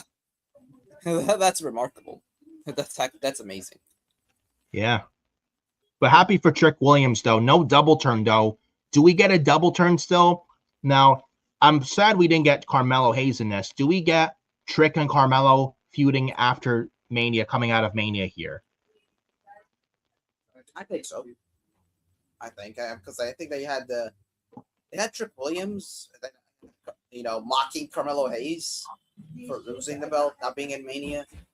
And did you see that SmackDown before Mania? Trick Williams called Sami Zayn the gingerbread man, had a gingerbread man, guy in a gingerbread man costume come out, which I did not like. Yeah. We need justice for gingerbread man. He was attacked unfairly. He was innocent. Who, the gingerbread man from Shrek, the Gingy? Yeah, he was innocent. I mean, I watched that segment. That was so bad. I'm like, am I watching Shrek or am I watching Friday Night SmackDown, bro? All there was missing was Shrek. That's SmackDown for you. But justice for gingerbread man. Shame on you, Sami Zayn. Oh, man, you heard it here, folks. Oh, hey, you can't do that to Sami Zayn. He took out an innocent man, an innocent bystander, because he didn't like being mocked by his WrestleMania opponent. Oh, man. But now that Sami Zayn's not the U.S. champion, who knows? Maybe he's back in the Cody Randy dilemma with Aleister Black, and maybe we get Trick and Mello coming out of WrestleMania, SmackDown after Mania. They start their feud there. Who knows, for the U.S. title? Maybe we're supposed to get that at Mania. Who knows what we see, but that could be. Maybe get Dragunov involved. I don't know, but Trick Williams, U.S. champion. I don't mind it. I think he's going to do fine with it, and over as hell, just like Oba as well. So we'll see what happens with that. Street fight next match. Finn Balor as the Demon versus Dominic Mysterio. Finn Balor's WrestleMania entrance, I have to give credit, was great. With the spikes, that was cool. With Finn Balor's entrance at WrestleMania. That was great. Yeah. Even Dominic's wasn't bad either. He had some throne entrance or something, like a temple for his entrance. That was cool too. Now, Balor wins with the coup de grace through the Slim Jim table in the ring. Balor gets the 1, 2, 3. Balor wins this in 10 minutes and 30 seconds. Again, this could have went a lot longer, but I think the right man won. And Balor is back to his roots, and it looks like Triple H wants to push him, but Balor go back to his roots and have that Balor push this year. And if that's the case, I'm ready for it. I mean, the Raw after Mania, he even went back to the black underwear trunks like he had in NXT 2016 Black and Gold, if you remember. So it looks like this is the start of the beginning of Balor's push of this year, back as regular babyface Demon Finn Balor. He trimmed his beard. Yeah. He's doing the wave again, waving his arms. The demon face paint and the armbands, everything, the paint, everything. Even the Raw after Mania as regular non-demon Balor, like from NXT Black and Gold Finn Balor, he had the black underwear trunks, back to that. No long tights, nothing. Love to see it, man. He even had a good match with JD McDonough on the Raw after Mania as well. Had a good match with JD McDonough. But I think Balor going over was the right move, don't you think? Yeah. It's the Demon's first match in 3 years. The last time his last 2 matches were losses. Embarrassingly. No, I agree. Yeah. So they this needed to reestablish him as a threat again. Now, watching the Raw after Mania, it looks like Balor and Dom is still going on. Because I think Balor beat McDonough clean with the coup de grace, good match. And then after the match, Dominic attacked Balor after. Looks like they're still feuding going into Backlash. What if we get a potential match at Backlash? Balor and Vatcare, Finn Balor and Stephanie Vatcare versus Dominic Mysterio, Liv Morgan. But you have the Balor face, demon face paint, and the Stephanie Vatcare face paint that I think she had from NXT Halloween Havoc 2024, if you remember. I actually seen somebody pitch that idea on Twitter. Someone pitched that idea. And I think that's a great idea. I love that. I think it'd be badass. Yeah. This was fine for what it was, Balor Dom. We should get one more time, but we got the right winner. Speaking of the right winner, Rhea Ripley, Jade Cargill, Women's Championship. 10 minutes. I was expecting this to be a car wreck and not in a good way. Adam Carl, I'm going to give you the floor on this. What did you think of this match? I thought it was good. I was surprised by it, to be fair. Honestly, I was actually surprised. It was actually a good match. But both women brought their build was terrible, but I was expecting this match to be bad. But I'm very shocked it was not bad. I'm actually glad I was wrong. If I were to, this was the surprise of the weekend, especially given how bad the storyline was, how atrocious this build was. Yep. Both women, they had a point to prove. Absolutely. They went into this with a chip on their shoulder, and they put on a great match. Yep.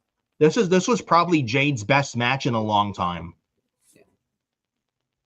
Yeah. I would say probably since her last AEW match with Chris Statlander, and call me crazy if you call me crazy with me thinking that. Yeah, I mean, I won't say she has had not had a good match after that, but honestly, like this Mania, but this was her best match in WWE. Yeah, and her best match probably since the one with Stats when in her last AEW match. Yeah, but this was one good. spot which I thought was pretty cool. Jade Cargill, and I think she's friends with Kenny Omega in AEW. There was a spot in this match. Jade Cargill, yes, did a one-winged angel. This is Kenny Omega's finisher, one-winged angel. Jade Cargill did on Rhea Ripley in this match. And I think Omega even shouted out Jade on X, I think, with that too. Yeah. He nice. praised Jade, and Jade thanked him in the response. So that was pretty cool.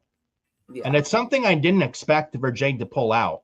She pulled out something that no one would really call, and I actually like that. I think she did a label lock in the match too. And if you remember, when Jade Cargill was in AEW, correct me if I'm wrong, didn't she train a while in AEW under Bryan Danielson, former Daniel Bryan? Yeah. So, shout out to Bryan and Omega there. This was the leader of the Yes Movement, Daniel Bryan, Bryan Danielson, and the cleaner Kenny Omega. Shout out to those guys. I'm sure both men were smiling watching that. I mean, after all, Brian's wife was wrestling on night one, but, you know. But that was a nice spot, Jade Cargill pulling out One Winged Angel, which was pretty cool. And then B-Fab and Michin then trying to get involved. Io Sky comes out, takes them both out. Now, there was a spot. Io taking out both Michin and B-Fab with the uppercut Io does. And she goes, climbs a rope on the outside, springboard. And it looks like she was, and then Jade Cargill thought Io was going to springboard Jade. When Jade tries to pump kick, does Jade to Io. Io, she thought Io was going to fly in the ring. She flew from the outside to the outside to take out moonsault on the outside, take out both B-Fab and Michin. And that distracted Jade. And Jade missed. She got air with the pump kick. Thought she was going to get Io, but Io was smart. She's a genius of the sky for a reason, bro. Then Rhea from behind tries the Riptide. Jade fights out, pump kick. Jade tries the Jaded. Rhea slips from behind here. Riptide on Jade. 1, 2, 3. And winner and new women's champion, Rhea Ripley. Good match for Jade Cargill, which I was not expecting at all. But I think the right outcome, too. Yeah. And I'm not nuts in saying that. This was the right call. Now that Rhea Ripley's a new women's champion, she's officially now off Raw. She's officially moved to SmackDown. And I think that's something that SmackDown needs. Now, Rhea Ripley just there on SmackDown is not going to help the SmackDown women's division, but I think Rhea Ripley, that's a big name. It doesn't save the SmackDown women's division, but it certainly helps. Yeah, that's what they need right now. Stars. They need And star Rhea, power on that. And Rhea's done everything on Raw, honestly. I think this is the right move there with Rhea winning the championship. Yeah, this needed to happen. And it's what a move needed to happen for Jade Cargill's title reign. I mean, she put on a good match here. But her overall reign was not good. It was awful. not. One of the worst women's champions of the modern era. Yeah, this belt, they needed to take it off of her for a while now. And if Jade had went over, who else was there? Nobody. Like who? Io? Like they already booked that match on Raw. And On Io SmackDown. lost. Yeah, and On Io SmackDown. lost. Yeah. It's like Jordan Gray's been there, done that. Tiffany Stratton, we've seen it how many times? Yeah. They had to give it to Ripley, which I'm glad they did. Now, if you saw night one, Bianca Belair came out, interrupted John Cena, do a nice pop, but Bianca Belair revealed she's pregnant. I think if Bianca wasn't pregnant, she'd be involved in helping Rhea win the championship potentially here as well. But Bianca Belair's pregnant, and I gotta say, congratulations to Bianca Belair and Montez Ford, by the way, with them. They're gonna be parents, so congratulations to them. Very happy for them. And she's been pregnant since October. Yep, 6 months pregnant. You see that Montez Ford Instagram? Yes. Yeah, he said and maybe this is why the Profits have been off SmackDown or off WWE TV for God knows how long. Now they're not on SmackDown; they're on Raw. As they returned on the Raw after Mania, they're not on SmackDown anymore. They switched to Raw, which I think is a great move for Raw. And why Montez Ford, he had that big belly when the Street Profits had that dark match on SmackDown. Yes. You see Montez Ford, basically he had that gut. And people wondered what was going on with him.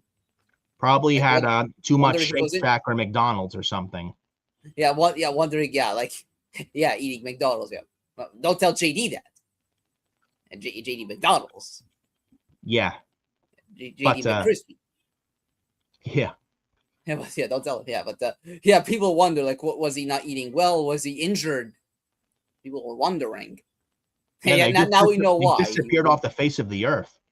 Literally. Coming out of SummerSlam that year, they just disappeared like that. But now we know why, and also a factor of Bianca Belair being pregnant for 6 months. Yes, Bianca may have had the bad finger injury worse than expected, but I think that was just had something. The pregnancy, I think, had a big part. Now you see why the Profits were off TV for months. Now they're back. So, but If Bianca wasn't pregnant, she'd be involved in Ripley potentially winning the championship here. But Rhea wins. She's going to SmackDown, which I think is a great move. They need that SmackDown women's division needs all the help they can get. Now, not just Rhea's going to help save them, but she'll help. Won't save it, but will help. I think we see Fatal Influence tomorrow on SmackDown. We saw Sol Ruka on Raw. I thought she would have been better for SmackDown, but Raw is not bad. It makes me wonder, and Raw got some new names like Jacob Fatu, the Street Profits, Ethan Page, Sol Ruka, Page, Joe Hendry, Page and Ethan Page, Joe Hendry, Sol Ruka, Montez Ford, Angelo Dawkins, and Jacob Fatu. Looks like he switched from SmackDown to Raw after he confronted Roman at the end of Raw Monday night, the Raw after Mania. It makes me wonder, because SmackDown, you can't just shaft and gut SmackDown like this. It makes me wonder how they're going to do with SmackDown, because they got Rhea Ripley, the new women's champion. I'm hoping we see Fatal Influence, maybe Ricky Saints. And after what we saw with Cody and Punk on Monday, what do you think? Does CM Punk switch to SmackDown? Yes. Yes. Why not? If CM Punk is on SmackDown, he would make that show a lot better. He'd bring that show from a here to a here. Like, he would make SmackDown a lot fucking better. When was the last time he was a SmackDown guy? I think, let me think. I think 2010? 2010. Yes, that was when he was with the Straight Edge Society. Remember them? Straight Edge Society feud with the Big Show, Luke Gallows, CM Punk, Joey Mercury, and Serena Deeb. Remember them? Yeah. Pledge your allegiance to the Straight Edge Society. I pledge my allegiance. I can save you. I do not drink. I do not smoke. I do not do drugs. Exactly what I do in real life. I don't do drugs or alcohol. No, I can save you. Pledge allegiance under Punk. Yeah. I pledge my allegiance to the Straight Edge Society. Always will. It was when CM Punk had the greasy hair, greasy bushy beard. CM Punk was a big heel at the time. Yeah. Yeah, he was the world heavyweight champion. He was a straight edge world champion. He feud with the Undertaker in 2009. A good influence on people. No, that's Stone Cold Steve Austin. He's a copy of Stone Cold as CM Punk. No, Punk's a good role model. He is. He saves lives. He makes them better. Yeah.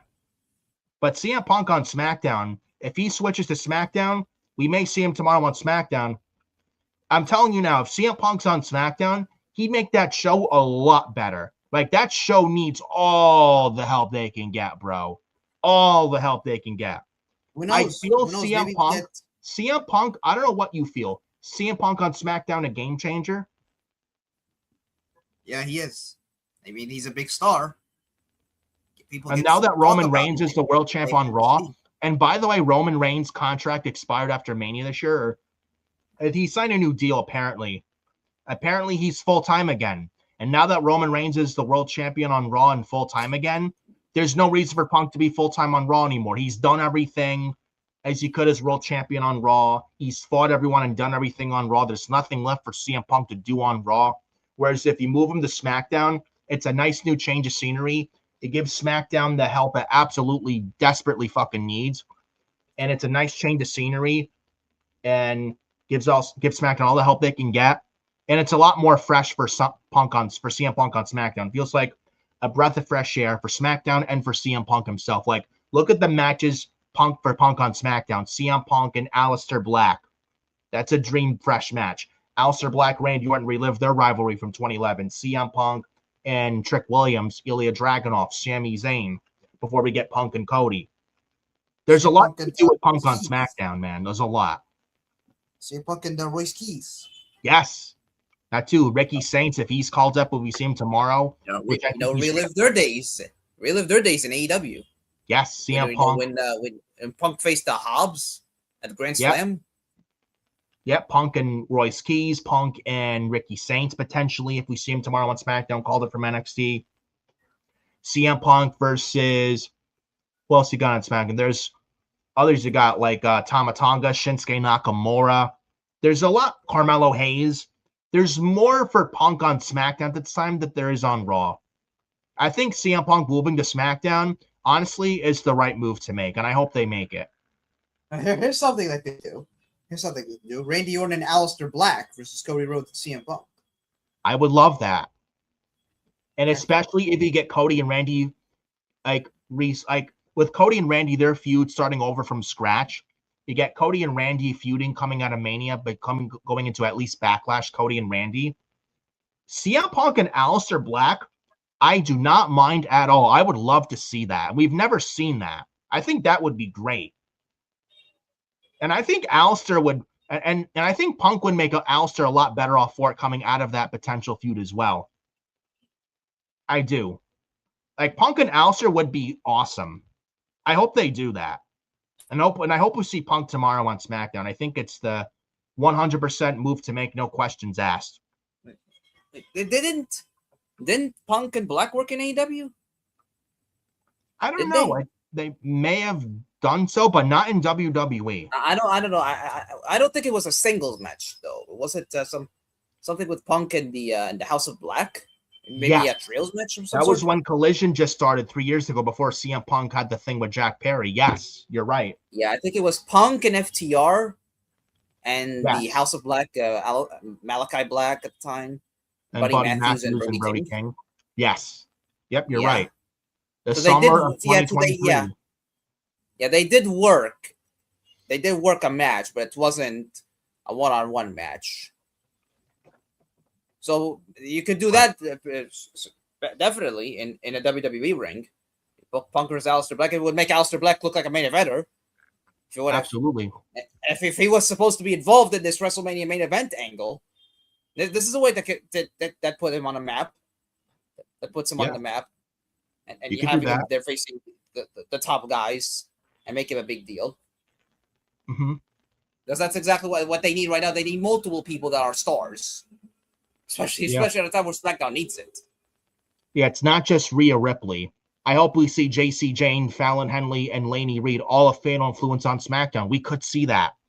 And man, that would be a nice boost for the SmackDown Women's Division. And talk about a damn good heel for Rhea to work with on the SmackDown Women's Division. A damn good heel in JC Jane. You know, maybe we see Blake Monroe. You know, she lost on Tuesday to Tatum Paxley in that casket match for the North American Women's Championship. Blake Monroe could be. We could see a Ricky Saints, CM Punk.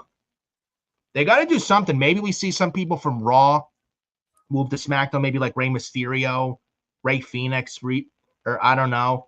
Rey Fenix on SmackDown, but maybe Rey Mysterio move there, Dragon Lee. Maybe this is like a quiet, like shake-up / draft / transfer window, which is honestly both brands' needs, especially SmackDown. Especially coming out of WrestleMania. Basically, you're beginning a brand new season. Yeah. You got to switch things up. If they're not going to do another draft, at least like a transfer window, which I hope this is what they're doing, but maybe a quiet transfer window, or I don't know, but both rosters need bad reshuffling, especially SmackDown. So we'll see what happens with tomorrow's SmackDown. But we got the main event. Well, before that. Yes. Yep, you're right. John Cena and Danhausen and his midgets. Let's just say The Miz, your favorite, and Kit Wilson, your other favorite. Let's just say they didn't have a good night at WrestleMania 42 Night 2. This was fun. This was entertaining. This was amazing. To agree. I mean, this was harmless, honestly, but I did enjoy this. This was funny. Yeah, and they needed a breather, especially after all these big matches, all these title matches, the ladder match, Opa Brock, Jade Rhea. They needed the crowd to relax a bit because you need energy for the main event. So John Cena's in the ring with Danhausen, the Danhausen midgets, and the Miz and Kit Wilson. Kit Wilson yells to these Danhausen midgets, "You are all toxic." Kit Wilson, he does the thing, the gyrate, the whatnot. The dance, gyrating. Danhausen's like, "You know what, guys? Get him." And then one of the Danhausen midgets, he punches Kit Wilson in the jewels, right in the balls. In his toxicity. Yeah, and Kit Wilson got punched right in the fucking balls, dude. And then Miz was all pissed off. He gets in Danhausen's face, and then it's like, oh, Danhausen, what are you going to do? Then I think Danhausen or one of the midgets then punched the Miz in the balls. His tiny balls. This is what the Miz gets for what he did to his wife on SmackDown. They aired it during SmackDown, the SmackDown before Mania. I think Miz and Maurice with the wedding or whatnot. Then Danhausen, Miz like, what the hell, you? Then it was Danhausen. Yeah, this is what the Miz gets. He refuses. He refuses to acknowledge that the curse is real. Danhausen pretty much told Miz and Kit Wilson, you are cursed. Yeah. Then after Miz got punched in the balls from Danhausen, I think it was Danhausen, right? Or one of the midgets. I think it was Danhausen. Yeah, probably, yeah. Then I think Danhausen, he hit the 5-knuckle shuffle. Yeah, you can't see me, 5-knuckle shufflehausen. Yeah, John Cena was basically standing there. He's looking hysterical. He looked like he had the time of his life. Yeah, laughing his tail off. And then the Danhausen midgets, yeah, they carried Miz out of the ring right up the ramp. The Miz, carried out by these Danhausen midgets. Oh, but the Miz is awesome. He's a locker room leader. A locker room leader, and here he is getting his ass handed to him by midgets. People that are the size of his left knee. Yeah. Oh my Here's god. Well, he wanted to be at WrestleMania though. He wanted to be at WrestleMania. Here's your WrestleMania moment there, Mike Mizanin. Yeah. But Danhausen, man, he got a WrestleMania moment. Good for him though. Yeah, but well, this was funny. Everybody played their roles well. To be fair, like Kit Wilson, Miz, they were the obnoxious heels. They wanted to get their Mania moment. And Kit Wilson, you are all toxic. Yeah. But we then get the main event. But yeah, this was a great moment for Danhausen. Like, yeah, what a ride so far. What a ride he's been on. He was booed on his first night. Just think about this. He was booed on his first night in the WWE in an Elimination Chamber when they did this whole ridiculous, unbelievable. Who's in the crate? Yeah, unbelievably goofy, great storyline. I still want to know how Danhausen was in the crate for 2. How survived? I still want to know how. Up for like 2 weeks. Yeah, 2 3 weeks, whatever. Like, I still want to know how he was in it for so long, and yet he was somehow was not harmed. It was at full health somehow. I'd love to know. Yeah. But after that, he's been booked very well. He's actually funny. Yeah. He's like a Santino and Archer. Like the guy looks like he's genuinely funny. He's been booked not bad at all since coming in. He's been booked well. Yeah. To his strengths. Yeah, so this guy went from being booed in Chicago. You know demand Hausens. I want my face on all the production trucks. Face on all the trucks. I want to be inducted to the Hall of Fame. Yep, Hall of Fame induction at Triple H point that he always does. And every Danhausen face, every production truck you see, I want it all in them, Mr. Pierce. So yeah, this guy, he went from being booed in Chicago on his first night in WWE, and here he is 2 months later sharing the ring with John Cena for 50,000 people at WrestleMania. That was not cool. bad. Not bad. I'm happy for the guy. Yeah. One of my friends that watches AEW a lot said the same thing. It's like, I think Danhausen's a very nice guy for WWE. He's very entertaining. He's very funny. And I've seen some people, oh, this is terrible. Like this is like a waste of signing for WWE. He's been actually booked well. Danhausen's appeal is not in his wrestling, okay? Yes. He's that not the worst. Is very factual information. Yeah. He's not the worst wrestler. I mean, he barely wrestled in AEW. I mean, this is more or less the same thing he was doing in AEW. I think even when he was in Ring of Honor, I think before Tony Khan purchased Ring of Honor 4 years ago, he was in Ring of Honor before that. Yeah, like in Ring of Honor, AEW, like this is pretty much what he was doing there. You know, he's being the comic relief guy. He curses people, put the curse on them. I think he did one of this. I think there was a segment with him and Regal, and on Dynamite that he cursed William Regal. Yes, yep, I remember. Yep, that was 2022. Yeah, he made his AEW debut. You know, he cursed Adam Cole. Yep. Yeah, and then he teamed up with Hook, Orange Cassidy, like all that. He puts curses Yep, on people. he did. That's pretty much who he is. He puts curses on people. He makes people laugh. He's the comic relief guy. He rarely wrestled. He rarely wrestled even then. But if he did, he was usually putting people over. Yeah. But that's who he is. He's not the worst wrestler. He's not Giant Gonzalez level bad. He's not Great Khali bad in the ring. Right. Yeah. Yeah, but he's not the best either. But that's not his appeal. His appeal is not being the best wrestler. He's a character. Like, you know, he's an old character. He's there to make people laugh. He's very entertaining. Honestly, I think I even said when he made his WWE debut too. I don't think he'll wrestle that much. He's had one match on SmackDown, and that was against Kit Wilson. I think we see him in the ring again, but I don't think he's gonna wrestle all that much. Because what's getting him over is his character. And you know who he is. You know, he curses people. You know, being entertaining. You know, that's what brought him to the dance. And that's what's getting him over. And he's very great at it. I agree. So yeah, hey, not WrestleMania moment. I mean, happy for the guy. And getting the ring and getting in the ring there with Cena. I mean, who would say no to that? Yeah.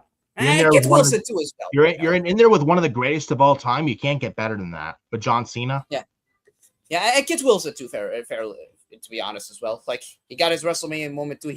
Kit Wilson and Danhausen being there with Cena. I mean, happy for both guys.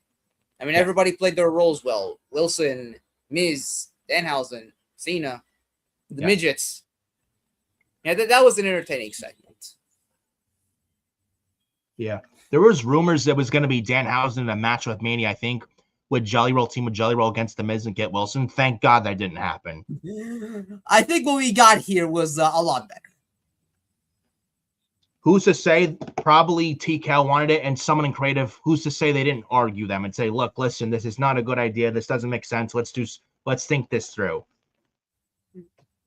Yeah. So, but this was entertaining stuff. Like, you talk about sports entertainment, this was actually not bad at all. And this was harmless. Like, if this was on a bad night of a wrestling show, like SmackDown a few weeks ago, where Pat was revealed as Orton's mystery caller. Like, remember that SmackDown episode that was so bad that the only highlight was Danhausen being entertaining with the Damian Priest and R-Truth match against The Miz and Kit Wilson? When you have that as the only good thing on that SmackDown episode, that's a problem. But with this was completely harmless. Yeah. Something like that. But the main event of WrestleMania 42, Night 2, Roman Reigns, CM Punk, World Heavyweight Championship. I liked Roman Reigns' entrance with the piano. And Roman Reigns came out to not his OTC theme. Like, he came out to his theme song from 2021, 2022. When the dun, dun, dun, dun, dun, dun. His theme song from 2023. Dun, dun, dun, dun, dun, dun, you know. When he was the heel in 2022. He came out to that song. Which, in my opinion, I think is the better Roman Reigns song than this OTC 2025 song. That's just my taste in music, in my opinion. I don't know what you feel, but that was done by design. Coming out to his heel 2021 theme was done for a reason. Yeah, that's his best theme. Honestly, out of the two themes, out of his tribal, when he was the head of the table, the tribal chief, when he was with, I think when Sami Zayn was in the bloodline, that was Roman's best theme song. Yeah, that is no questions. I mean, his OTC song from SummerSlam 2024 isn't bad, but his original one's a lot better from 2021. It's a lot better. Just my taste in music. But then CM Punk's entrance was actually just as good. He didn't come out to This Fire Burns, which I was actually hoping they would do. I was hoping they'd come out to This Fire Burns by Killswitch Engage, but they didn't do that. He came out to something else. I think it was his Ring of Honor theme. Yes. Yep, he came out to his Ring of Honor theme. Yeah. He did it in AEW as well. So Punk's run back in WWE, he's brought back This Fire Burns last year, which I thought was a great intro for his entrance at last year's Mania. That was fucking great. And then this time he comes out to his ROH team. But this was a classic. Yeah. One of the greatest WrestleMania main events of all time. And Roman and Punk went 34 minutes. They put on a clinic. A clinic. Yeah. I Punk would was say, all shout out bloodied. CM Punk. Yes. Guy was away for 7 years. Yes, When absolutely. he should have main evented WrestleMania 10 years ago.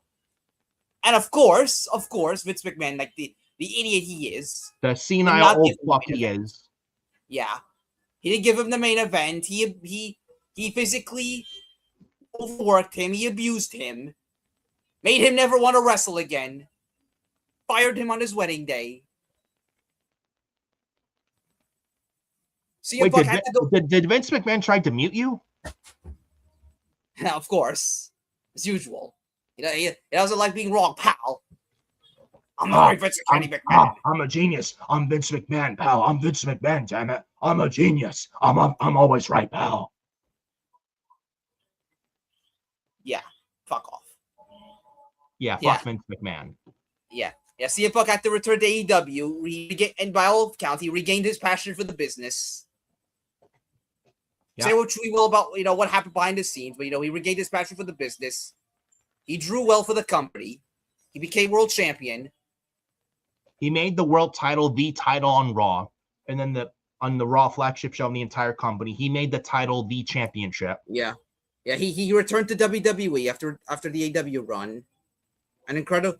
We got that massive pop in Chicago. And people thought that because of his problems he had in AEW, everyone thought he'd do those same problems in WWE again, but that was the farthest thing from the truth. Yeah, he returned.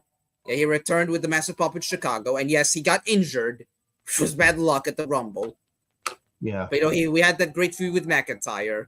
He finally main evented WrestleMania on night one, yes, but he main evented still. He won. He had classics with Gunther. He had that great match at the Chamber. The triple threat match from last year's Mania. Being a part of the Elimination Chamber 25. Shared. He was John Cena's one of Cena's final opponents with Cena's retirement tour last year at the Chamber last year in Toronto. Final two in the 2024 Rumble. Cody Rhodes. Yeah. Final four in the 2025 Rumble.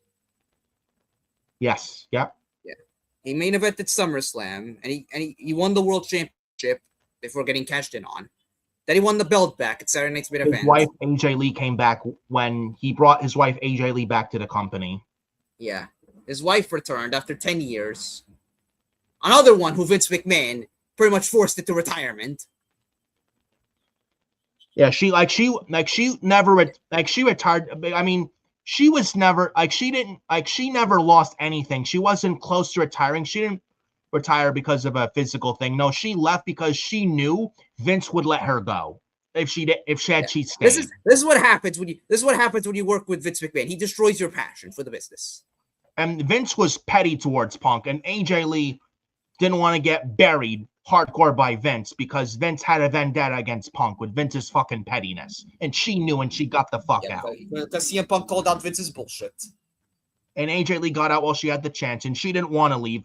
But had she stayed, she knew Vince would bury her out of pettiness because he doesn't like Punk. Yeah. Yeah, here they are. Punk, he returned to the business. He's a multi-time champion in two separate companies. He's main evented several pay-per-views. He finally got to main event WrestleMania, which was pretty much all he ever wanted in his career. This was his lifelong dream. And he got it twice. He had an amazing world title reign. Great matches with AJ Styles, Finn Balor, Braun Breaker.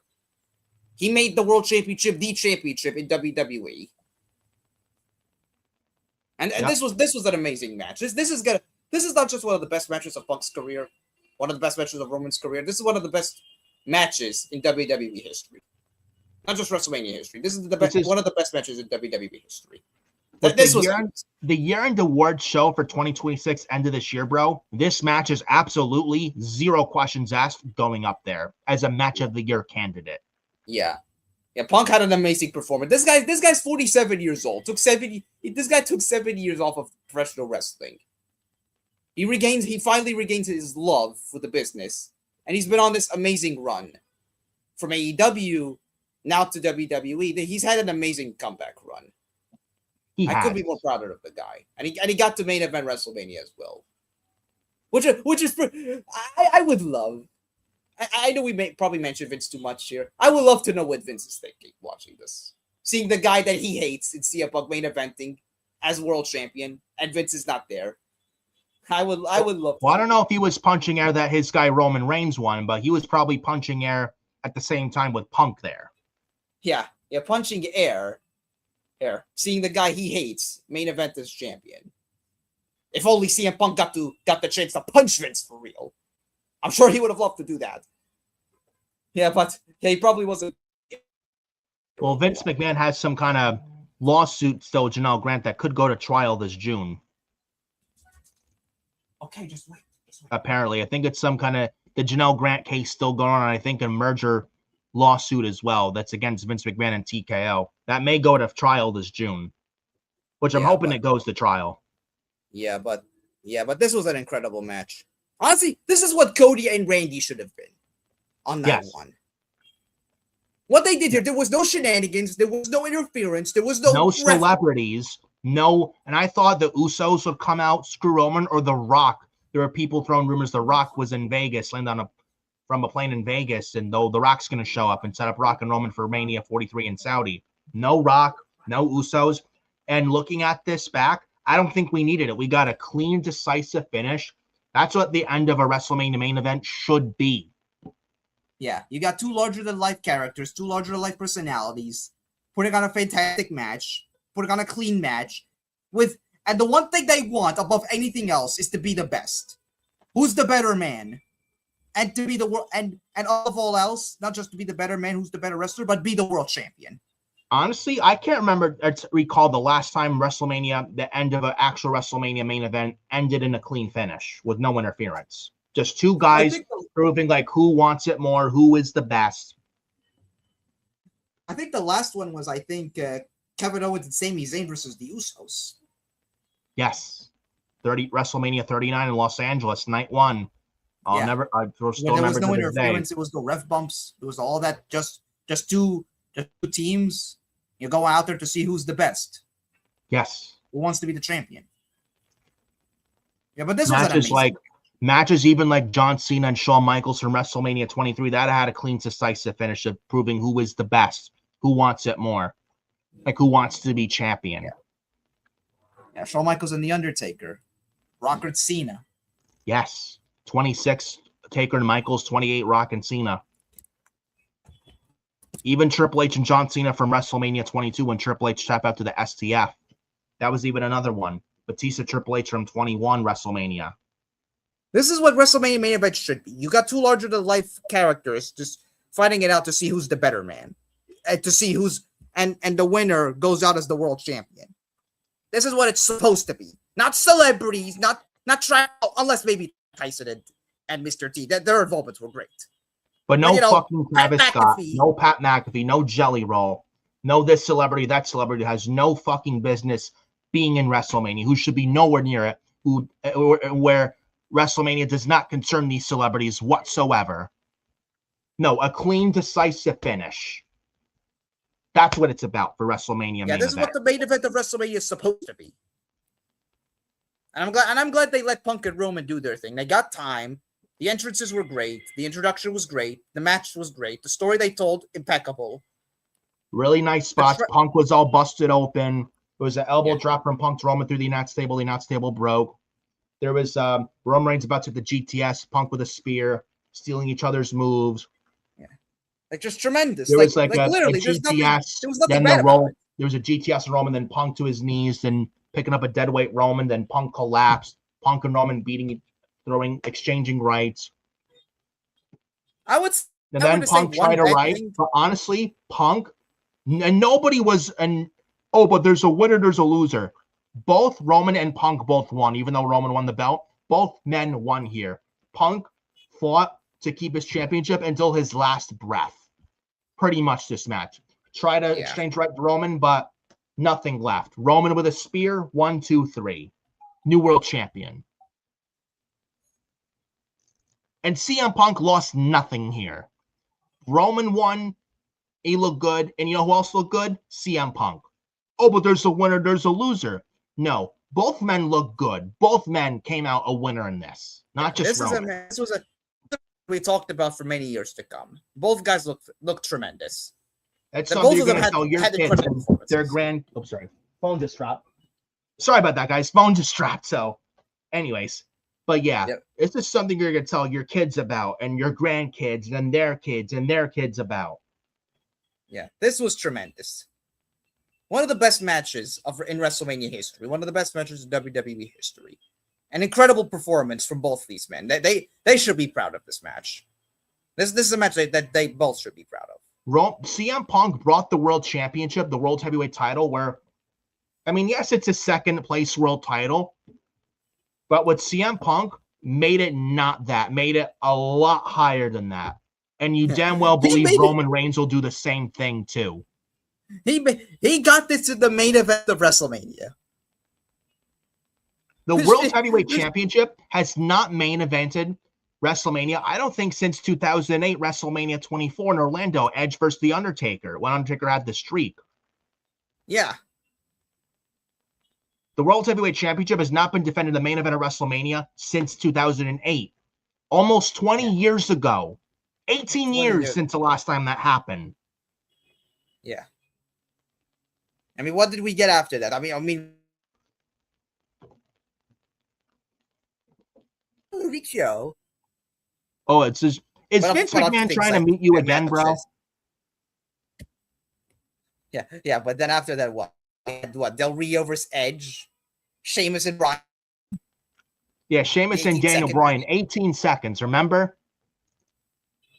Yeah, we had Jack Swagger versus Alberto Del Rio. Oh my God, yeah. One of the worst WrestleMania matches ever. Yeah, that's how you knew that the World Heavyweight Championship was buried.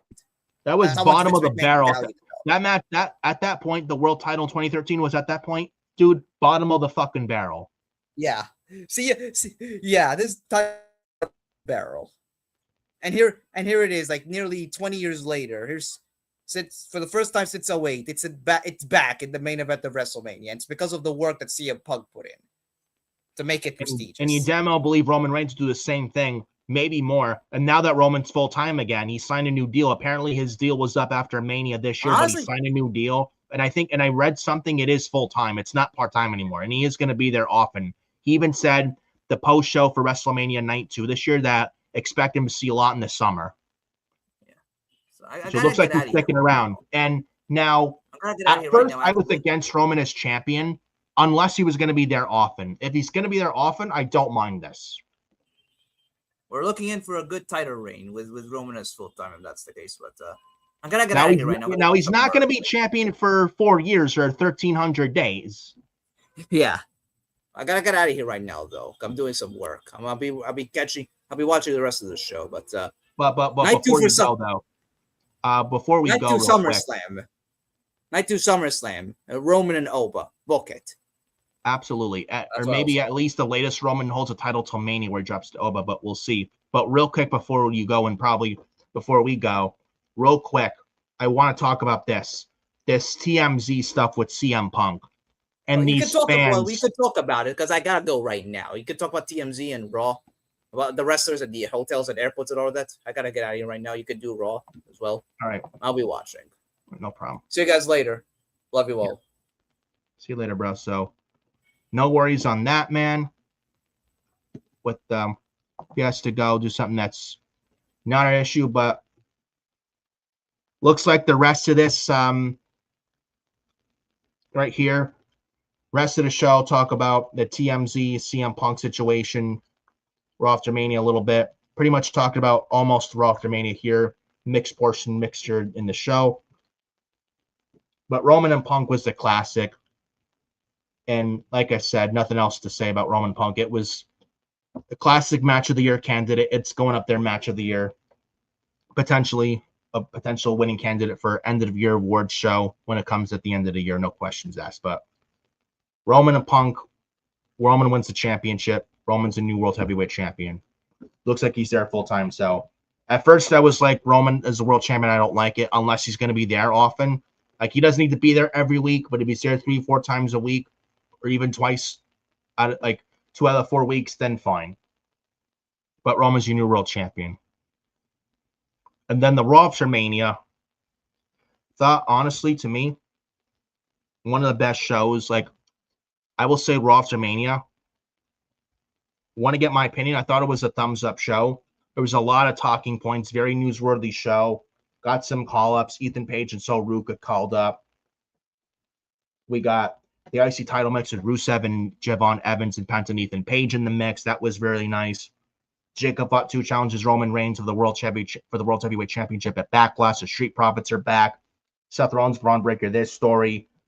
Street Profits back and about to feud with the Vision for the World Tag Team titles, which I think is a good move. We got LA Knight potentially feuding with Gunther going into Backlash. Io Sky and Asuka, which I think is good. Minus the Io Sky stupid dive, which I don't know. Again, I wish Adam Carl was here to talk about that because I'm sure he had a lot to say with that too. But anyways, Io Sky and Asuka potentially a Backlash match. Obafemi cut a short but sweet promo. Overall, Raw after Mania I thought was a very good show. Oh, and then the CM Punk and Cody Rhodes promo, I can't forget that too. We could see Punk tomorrow on SmackDown, move to SmackDown potentially, so we'll see what happens with that. But overall, Raw after Mania, I thought delivered. Now, last year's wasn't bad, but I think this year's Raw after Mania was a lot better than last year's, in my humble opinion. So let me know what you guys think on that. But I thought Raw after Mania this year delivered. There was a lot of talking points. There was a lot to like. So, and it forwarded some stories going into Backlash. So I do appreciate that very much with that.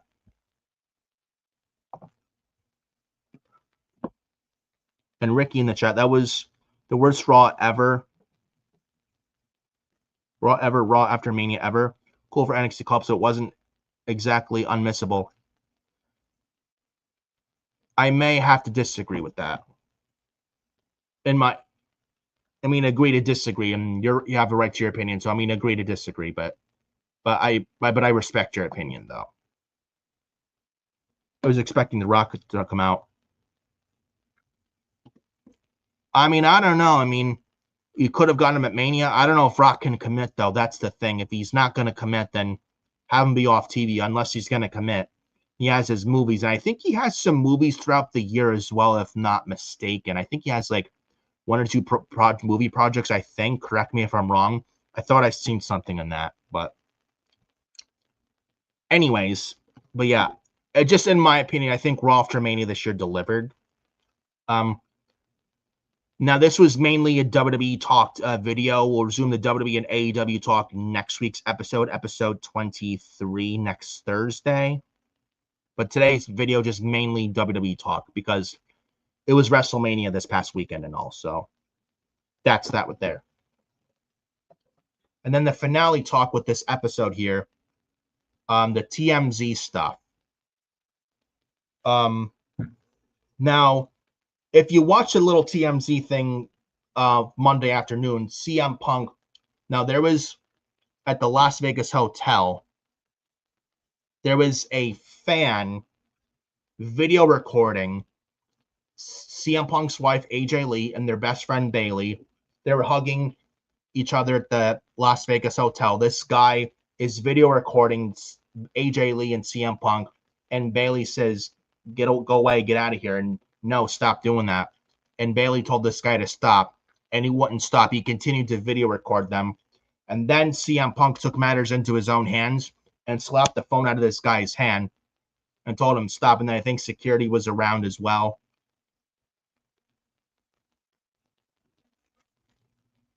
Sorry, a little nervous, but never mind that with the jaw thing. But CM Punk slapped this phone out of this guy's hand this guy was stalking CM Punk and AJ Lee and Bayley at this hotel. And I don't blame CM Punk for what he did. I would have done the same thing. And Punk was not wrong in this, by the way. He wasn't. Like, some fans are very entitled and will stalk and follow wrestlers at an airport or at a hotel or to their card on the street just to get an autograph, just so they can go online and sell it for an easy, quick buck. And that's part of the CM Punk 2011 pipe bomb. And man, those words are still true to this day. Like, some of these people are stalkers. They're not real fans. They just want to make a easy buck off the wrestler's expense. Like, they're not fans. Like, if they were fans, they wouldn't do that. And this has been going on a lot lately. Like there's a thing called privacy with these wrestlers. Leave these wrestlers the hell alone. They deserve privacy, and there's boundaries. Like, these wrestlers are human beings like all of us. Like, leave them alone. They're trying to do their job. They're trying to catch their flight. They're trying to catch the next city they're trying to travel to. It's like that work. Like, leave them alone. Like, there's a reason why there's meet and greets in WWE World and Fanatics Fest. That's the time for an autograph signing. If you want to go to a meet and greet or what have you, or Fanatics Fest or WWE World, the wrestlers will sign all the autographs you want there. But the airport and hotel is not a meet and greet. And I'm telling you this right now. If you're one of those people that follows wrestlers at an airport or a hotel for autograph, you're a fucking loser. Like, that is just weirdo, creepy behavior. And at that point, I don't blame the wrestlers for telling these people no for autograph at signing at an airport. Like, a picture, okay, but if they tell you no for a photo at an airport hotel, then you need to respect their no answer from the wrestler and move on. On MSG a few weeks ago, I think it was around New York City for Raw and MSG a few weeks ago, Stephanie Vaquer was asked by this guy to take a photo. She said no. And then this guy continued to ask her and stalked her and followed her and harassed her. And then was talking shit about her. And Stephanie had to tell this guy no several times. And then he goes on social media, talks shit about Stephanie Vaquer on X. And then Stephanie Vaquer rightfully puts this clown right in his place and makes him look like a total buffoon. And rightfully so. And puts him in his damn place. Like, what is it with people these days that are following wrestlers at airports just to get an autograph, just so they can go on eBay and sell it because they don't want to actually work? They just want a freebie. They just want a handout. Like, they don't want to go and work because they're fucking lazy. And they're not real fans. Like, real fans don't do shit like this. And this has been getting out of hand lately. This especially happened coming at WrestleMania a lot this past weekend. Happened to Drew McIntyre. Happened to Randy Orton. Happened to Roy Skis. And Roy Skis tried professionally to tell this guy no. For an autograph at the hotel in Las Vegas. And Royce at the MGM hotel, I think, in Las Vegas. And Roy Skis told this guy no.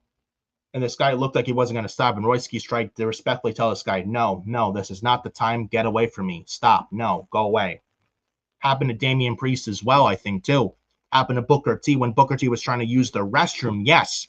Imagine stalking a legend like Booker T, following to him to the restroom just to get an autograph from him. Like, that is fucking rotten, creepy behavior.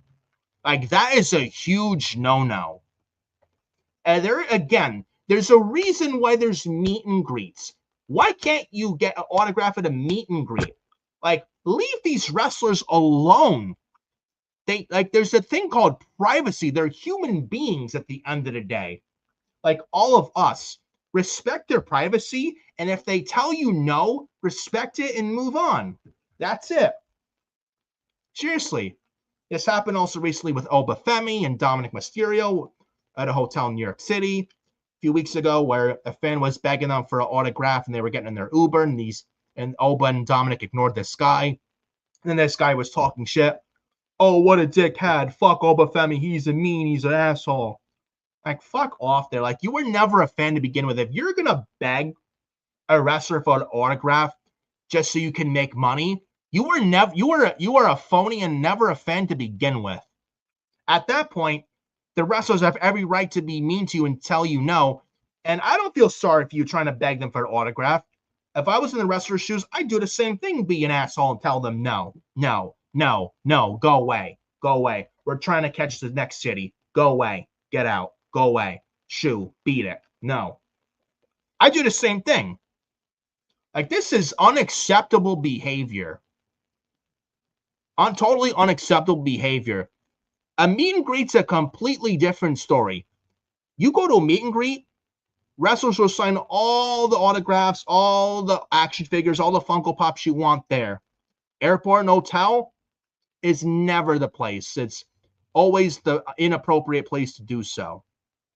Then it's happened to John Cena recently as well. I think some people were even in the car driving, following John Cena in his car and his wife. And I think Cena told his wife to stay in the car.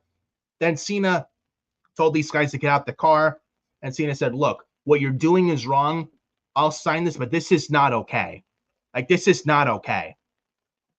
Like, these wrestlers are trying to do media work, trying to get to the next city to catch their flight, what have you, trying to do work for the company or any wrestling company they work for. They're doing their job. Like, they're trying to do what they need to do. They're trying to work. They're at their job working. Leave them the fuck alone. And they deserve their privacy. You need to respect it.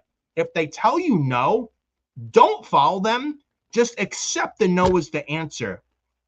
And I think CM Punk said this on an Instagram reel in late 2024. Like, he said, look, we love our fans. We really, really do. But if you're at an airport, following us at the airport, and you're begging for an autograph and we tell you no, but you don't accept the no, and if we have to tell you no several times, at that point, you cross the line. And I mean, tell CM Punk where he's telling lies.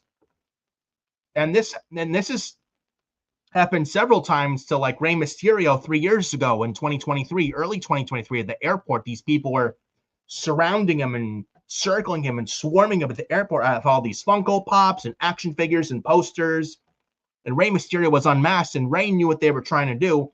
And he said, they don't let us do shit like this. You're not real fans of me. You're just signing. You just want me to sign these because you just want to make money. And Rey Mysterio unmasked. He told them no, and rightfully so. Happened to Liv Morgan 3 years ago as well. Happened to Rhea Ripley several times. It's happened to Bianca Belair, CM Punk, Sheamus, Obafemi, Dominic Mysterio, Stephanie Becker. Happened to Drew McIntyre and Randy Orton, Royce Keys. I think it happened and Kevin Owens, I remember on Chris Van Vliet's show last year, was very vocal about it. It's like, look, don't follow us at the airport. We're trying to catch our flight. We don't sign at the airport, but we'll gladly take a photo with you. And it's like, there's some people that are just so entitled that are so entitled they don't take no for an answer. Like, they think these wrestlers owe them everything. These wrestlers owe you nothing. They owe you nothing at all. They don't owe you jack shit. And then I think at a Elimination Chamber Chicago meet and greet, this girl took a photo with Obafemi. She was talking shit to Elba. Oh, this is the last meet and greet I'll go, because she's like, I'll never go to a meet and greet ever again. This is the last time I go to one, because she was pissed off at Elba because she wanted him to do a certain pom-pom pose, and he said no. And then this one was talking shit to him. That was back in February. Like, I tell you, like, again, what is with these people? Like, they're so fucking rotten and entitled, it's not even funny. Like, these wrestlers don't owe you fucking shit. Like, you're at a meet and greet, you meet and greet, the next one moves, okay, next, meet and greet, next. Like, these wrestlers are not mean people. They're nice to their fans. I absolutely love and adore their fans. But when you cross the line with the wrestlers, that's on you at the end of the day. You need to respect wrestlers' privacy and respect the wrestlers when they say no. Stop following wrestlers at the airport, the hotel, on the street, to their car. Like, especially if they tell you the answer of no. When you follow them and don't accept the no the first time, and then they have to tell you no a million times, then you've crossed the line at that point. And then at that point, you're exposed as a human piece of shit. Like, that's just utter rotten behavior. Like, don't follow wrestlers at the airport, the hotel, especially the airport. Like, don't. If you're one of those people that does that, you're a loser. You're a loser if you're one of these people that follows wrestlers at the airport for an autograph. That's just not okay whatsoever. Not okay at all.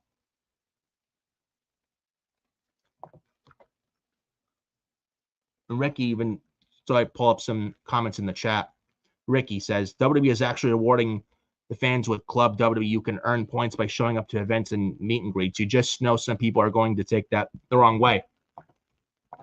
Which some people take the wrong way, but some people are so entitled, man. They think they're owed the world. It's ridiculous, and it's a shame.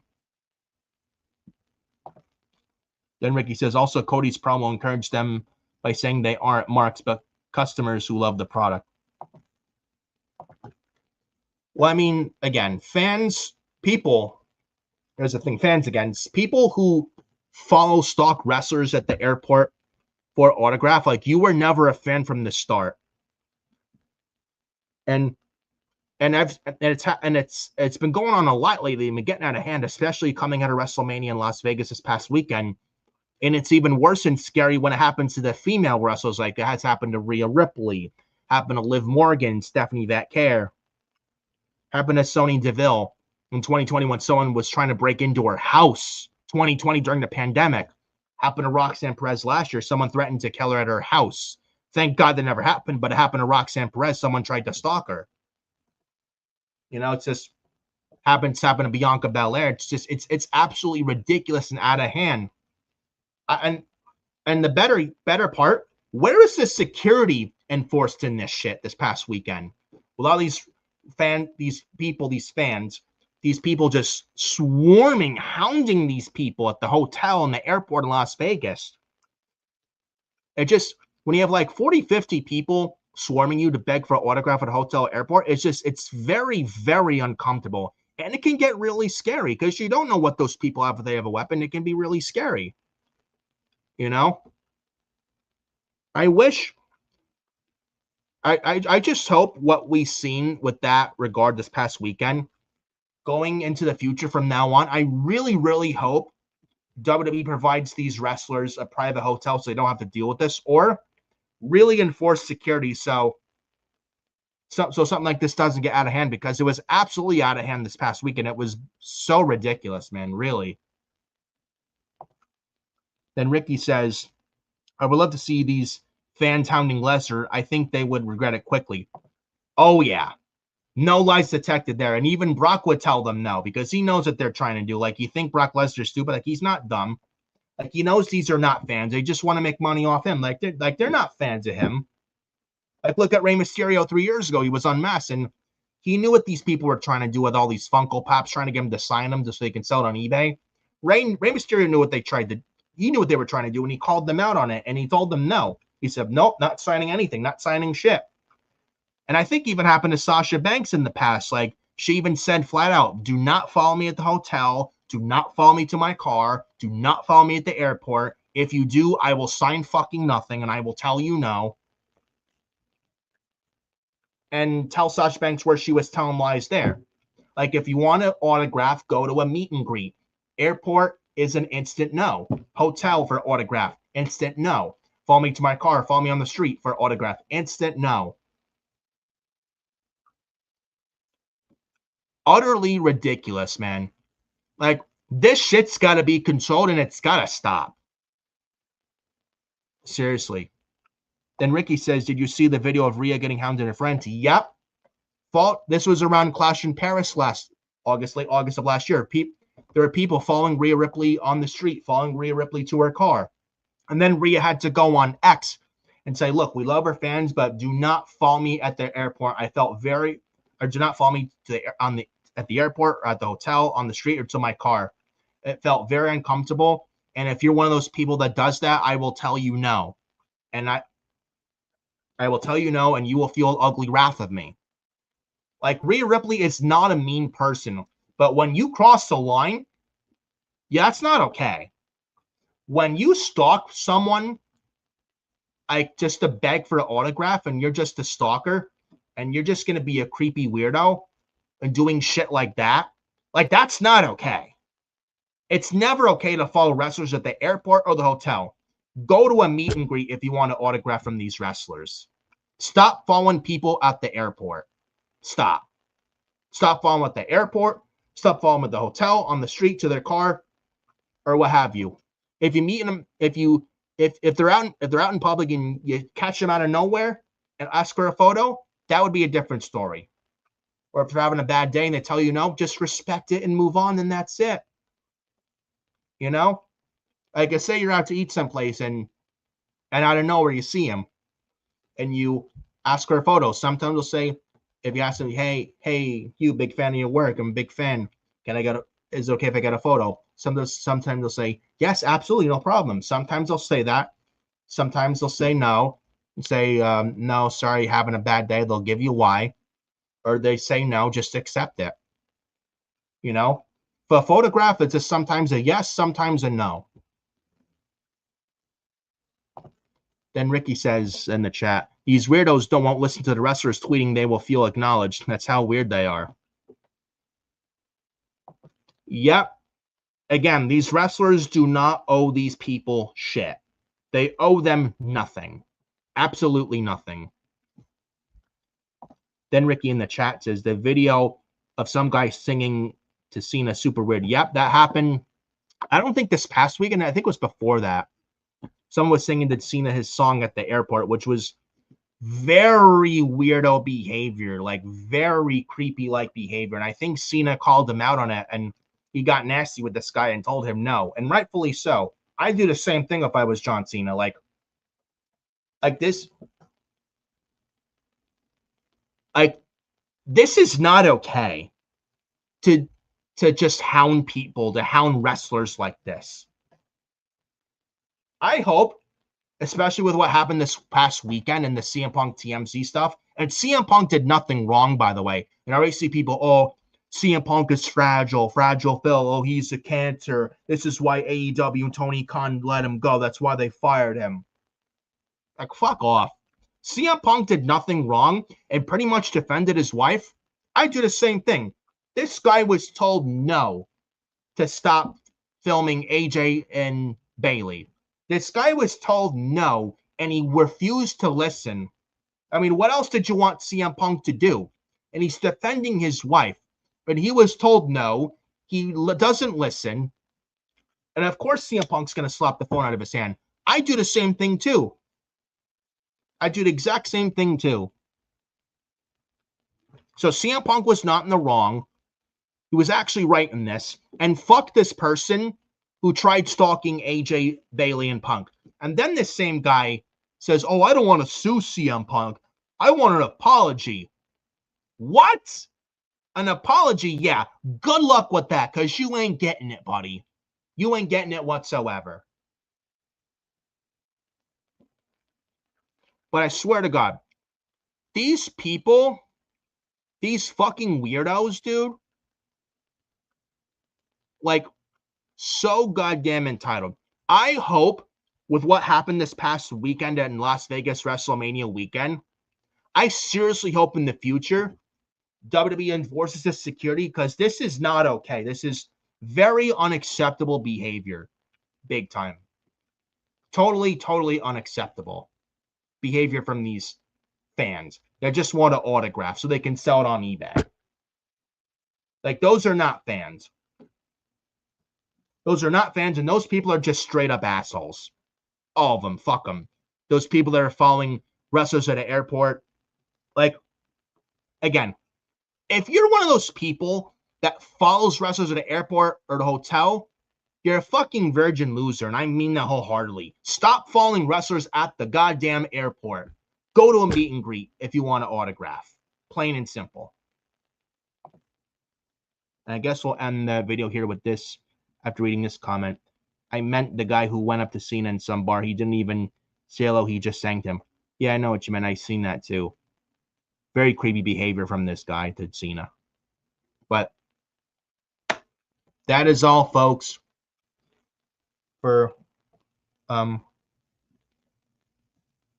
about that. But that is all, folks, for the episode 22 of Forbidden Podcast of FioriousNation on YouTube. I appreciate you guys showing up, man. You guys are awesome. And hit the like on the video. Subscribe to FioriousNation. Hit the bell for all notifications. It'd be greatly appreciated. Helps the channel. Helps in the YouTube algorithm. So make sure you go do all that. And I love and appreciate every single one of you. And thank you so much for showing up. You guys fucking rock. And I'll see you next time here on YouTube. Next week, episode 23. This video was strictly WWE talk because of WrestleMania weekend this past weekend in Las Vegas. Next week's back to normal for WWE and AEW talk next week for episode 23. April the 30th, last day in April. April 30th next week as we come into the beginning of May. And man, is the year going by quick so far. Almost into May. Very, very quick. Very, very soon it's going to be May before you know it. But again, appreciate you guys showing up here. You guys absolutely fucking rock. And go follow me on X, FioriNick579. Adam Carl on X at Adam Carl 2005. Facebook, Nicholas Fiore 31. TikTok at FioriousNation. Instagram at Nicholas Fiore 2014. And once again, you guys rock. And thank you guys so much for showing up. You guys fucking killed it here. I will see you next week for episode 23. For episode 23 of Forbidden Podcast of FioriousNation here on YouTube. Same time, 10:30 a.m. next Thursday for episode 23, April 30th. Enjoy the rest of your Thursday, guys. Beautiful day out. Let's go outside in a little bit, get some fresh air. Enjoy the rest of your Thursday, guys. See you next week for episode 23 of the Forbidden Podcast. Peace out.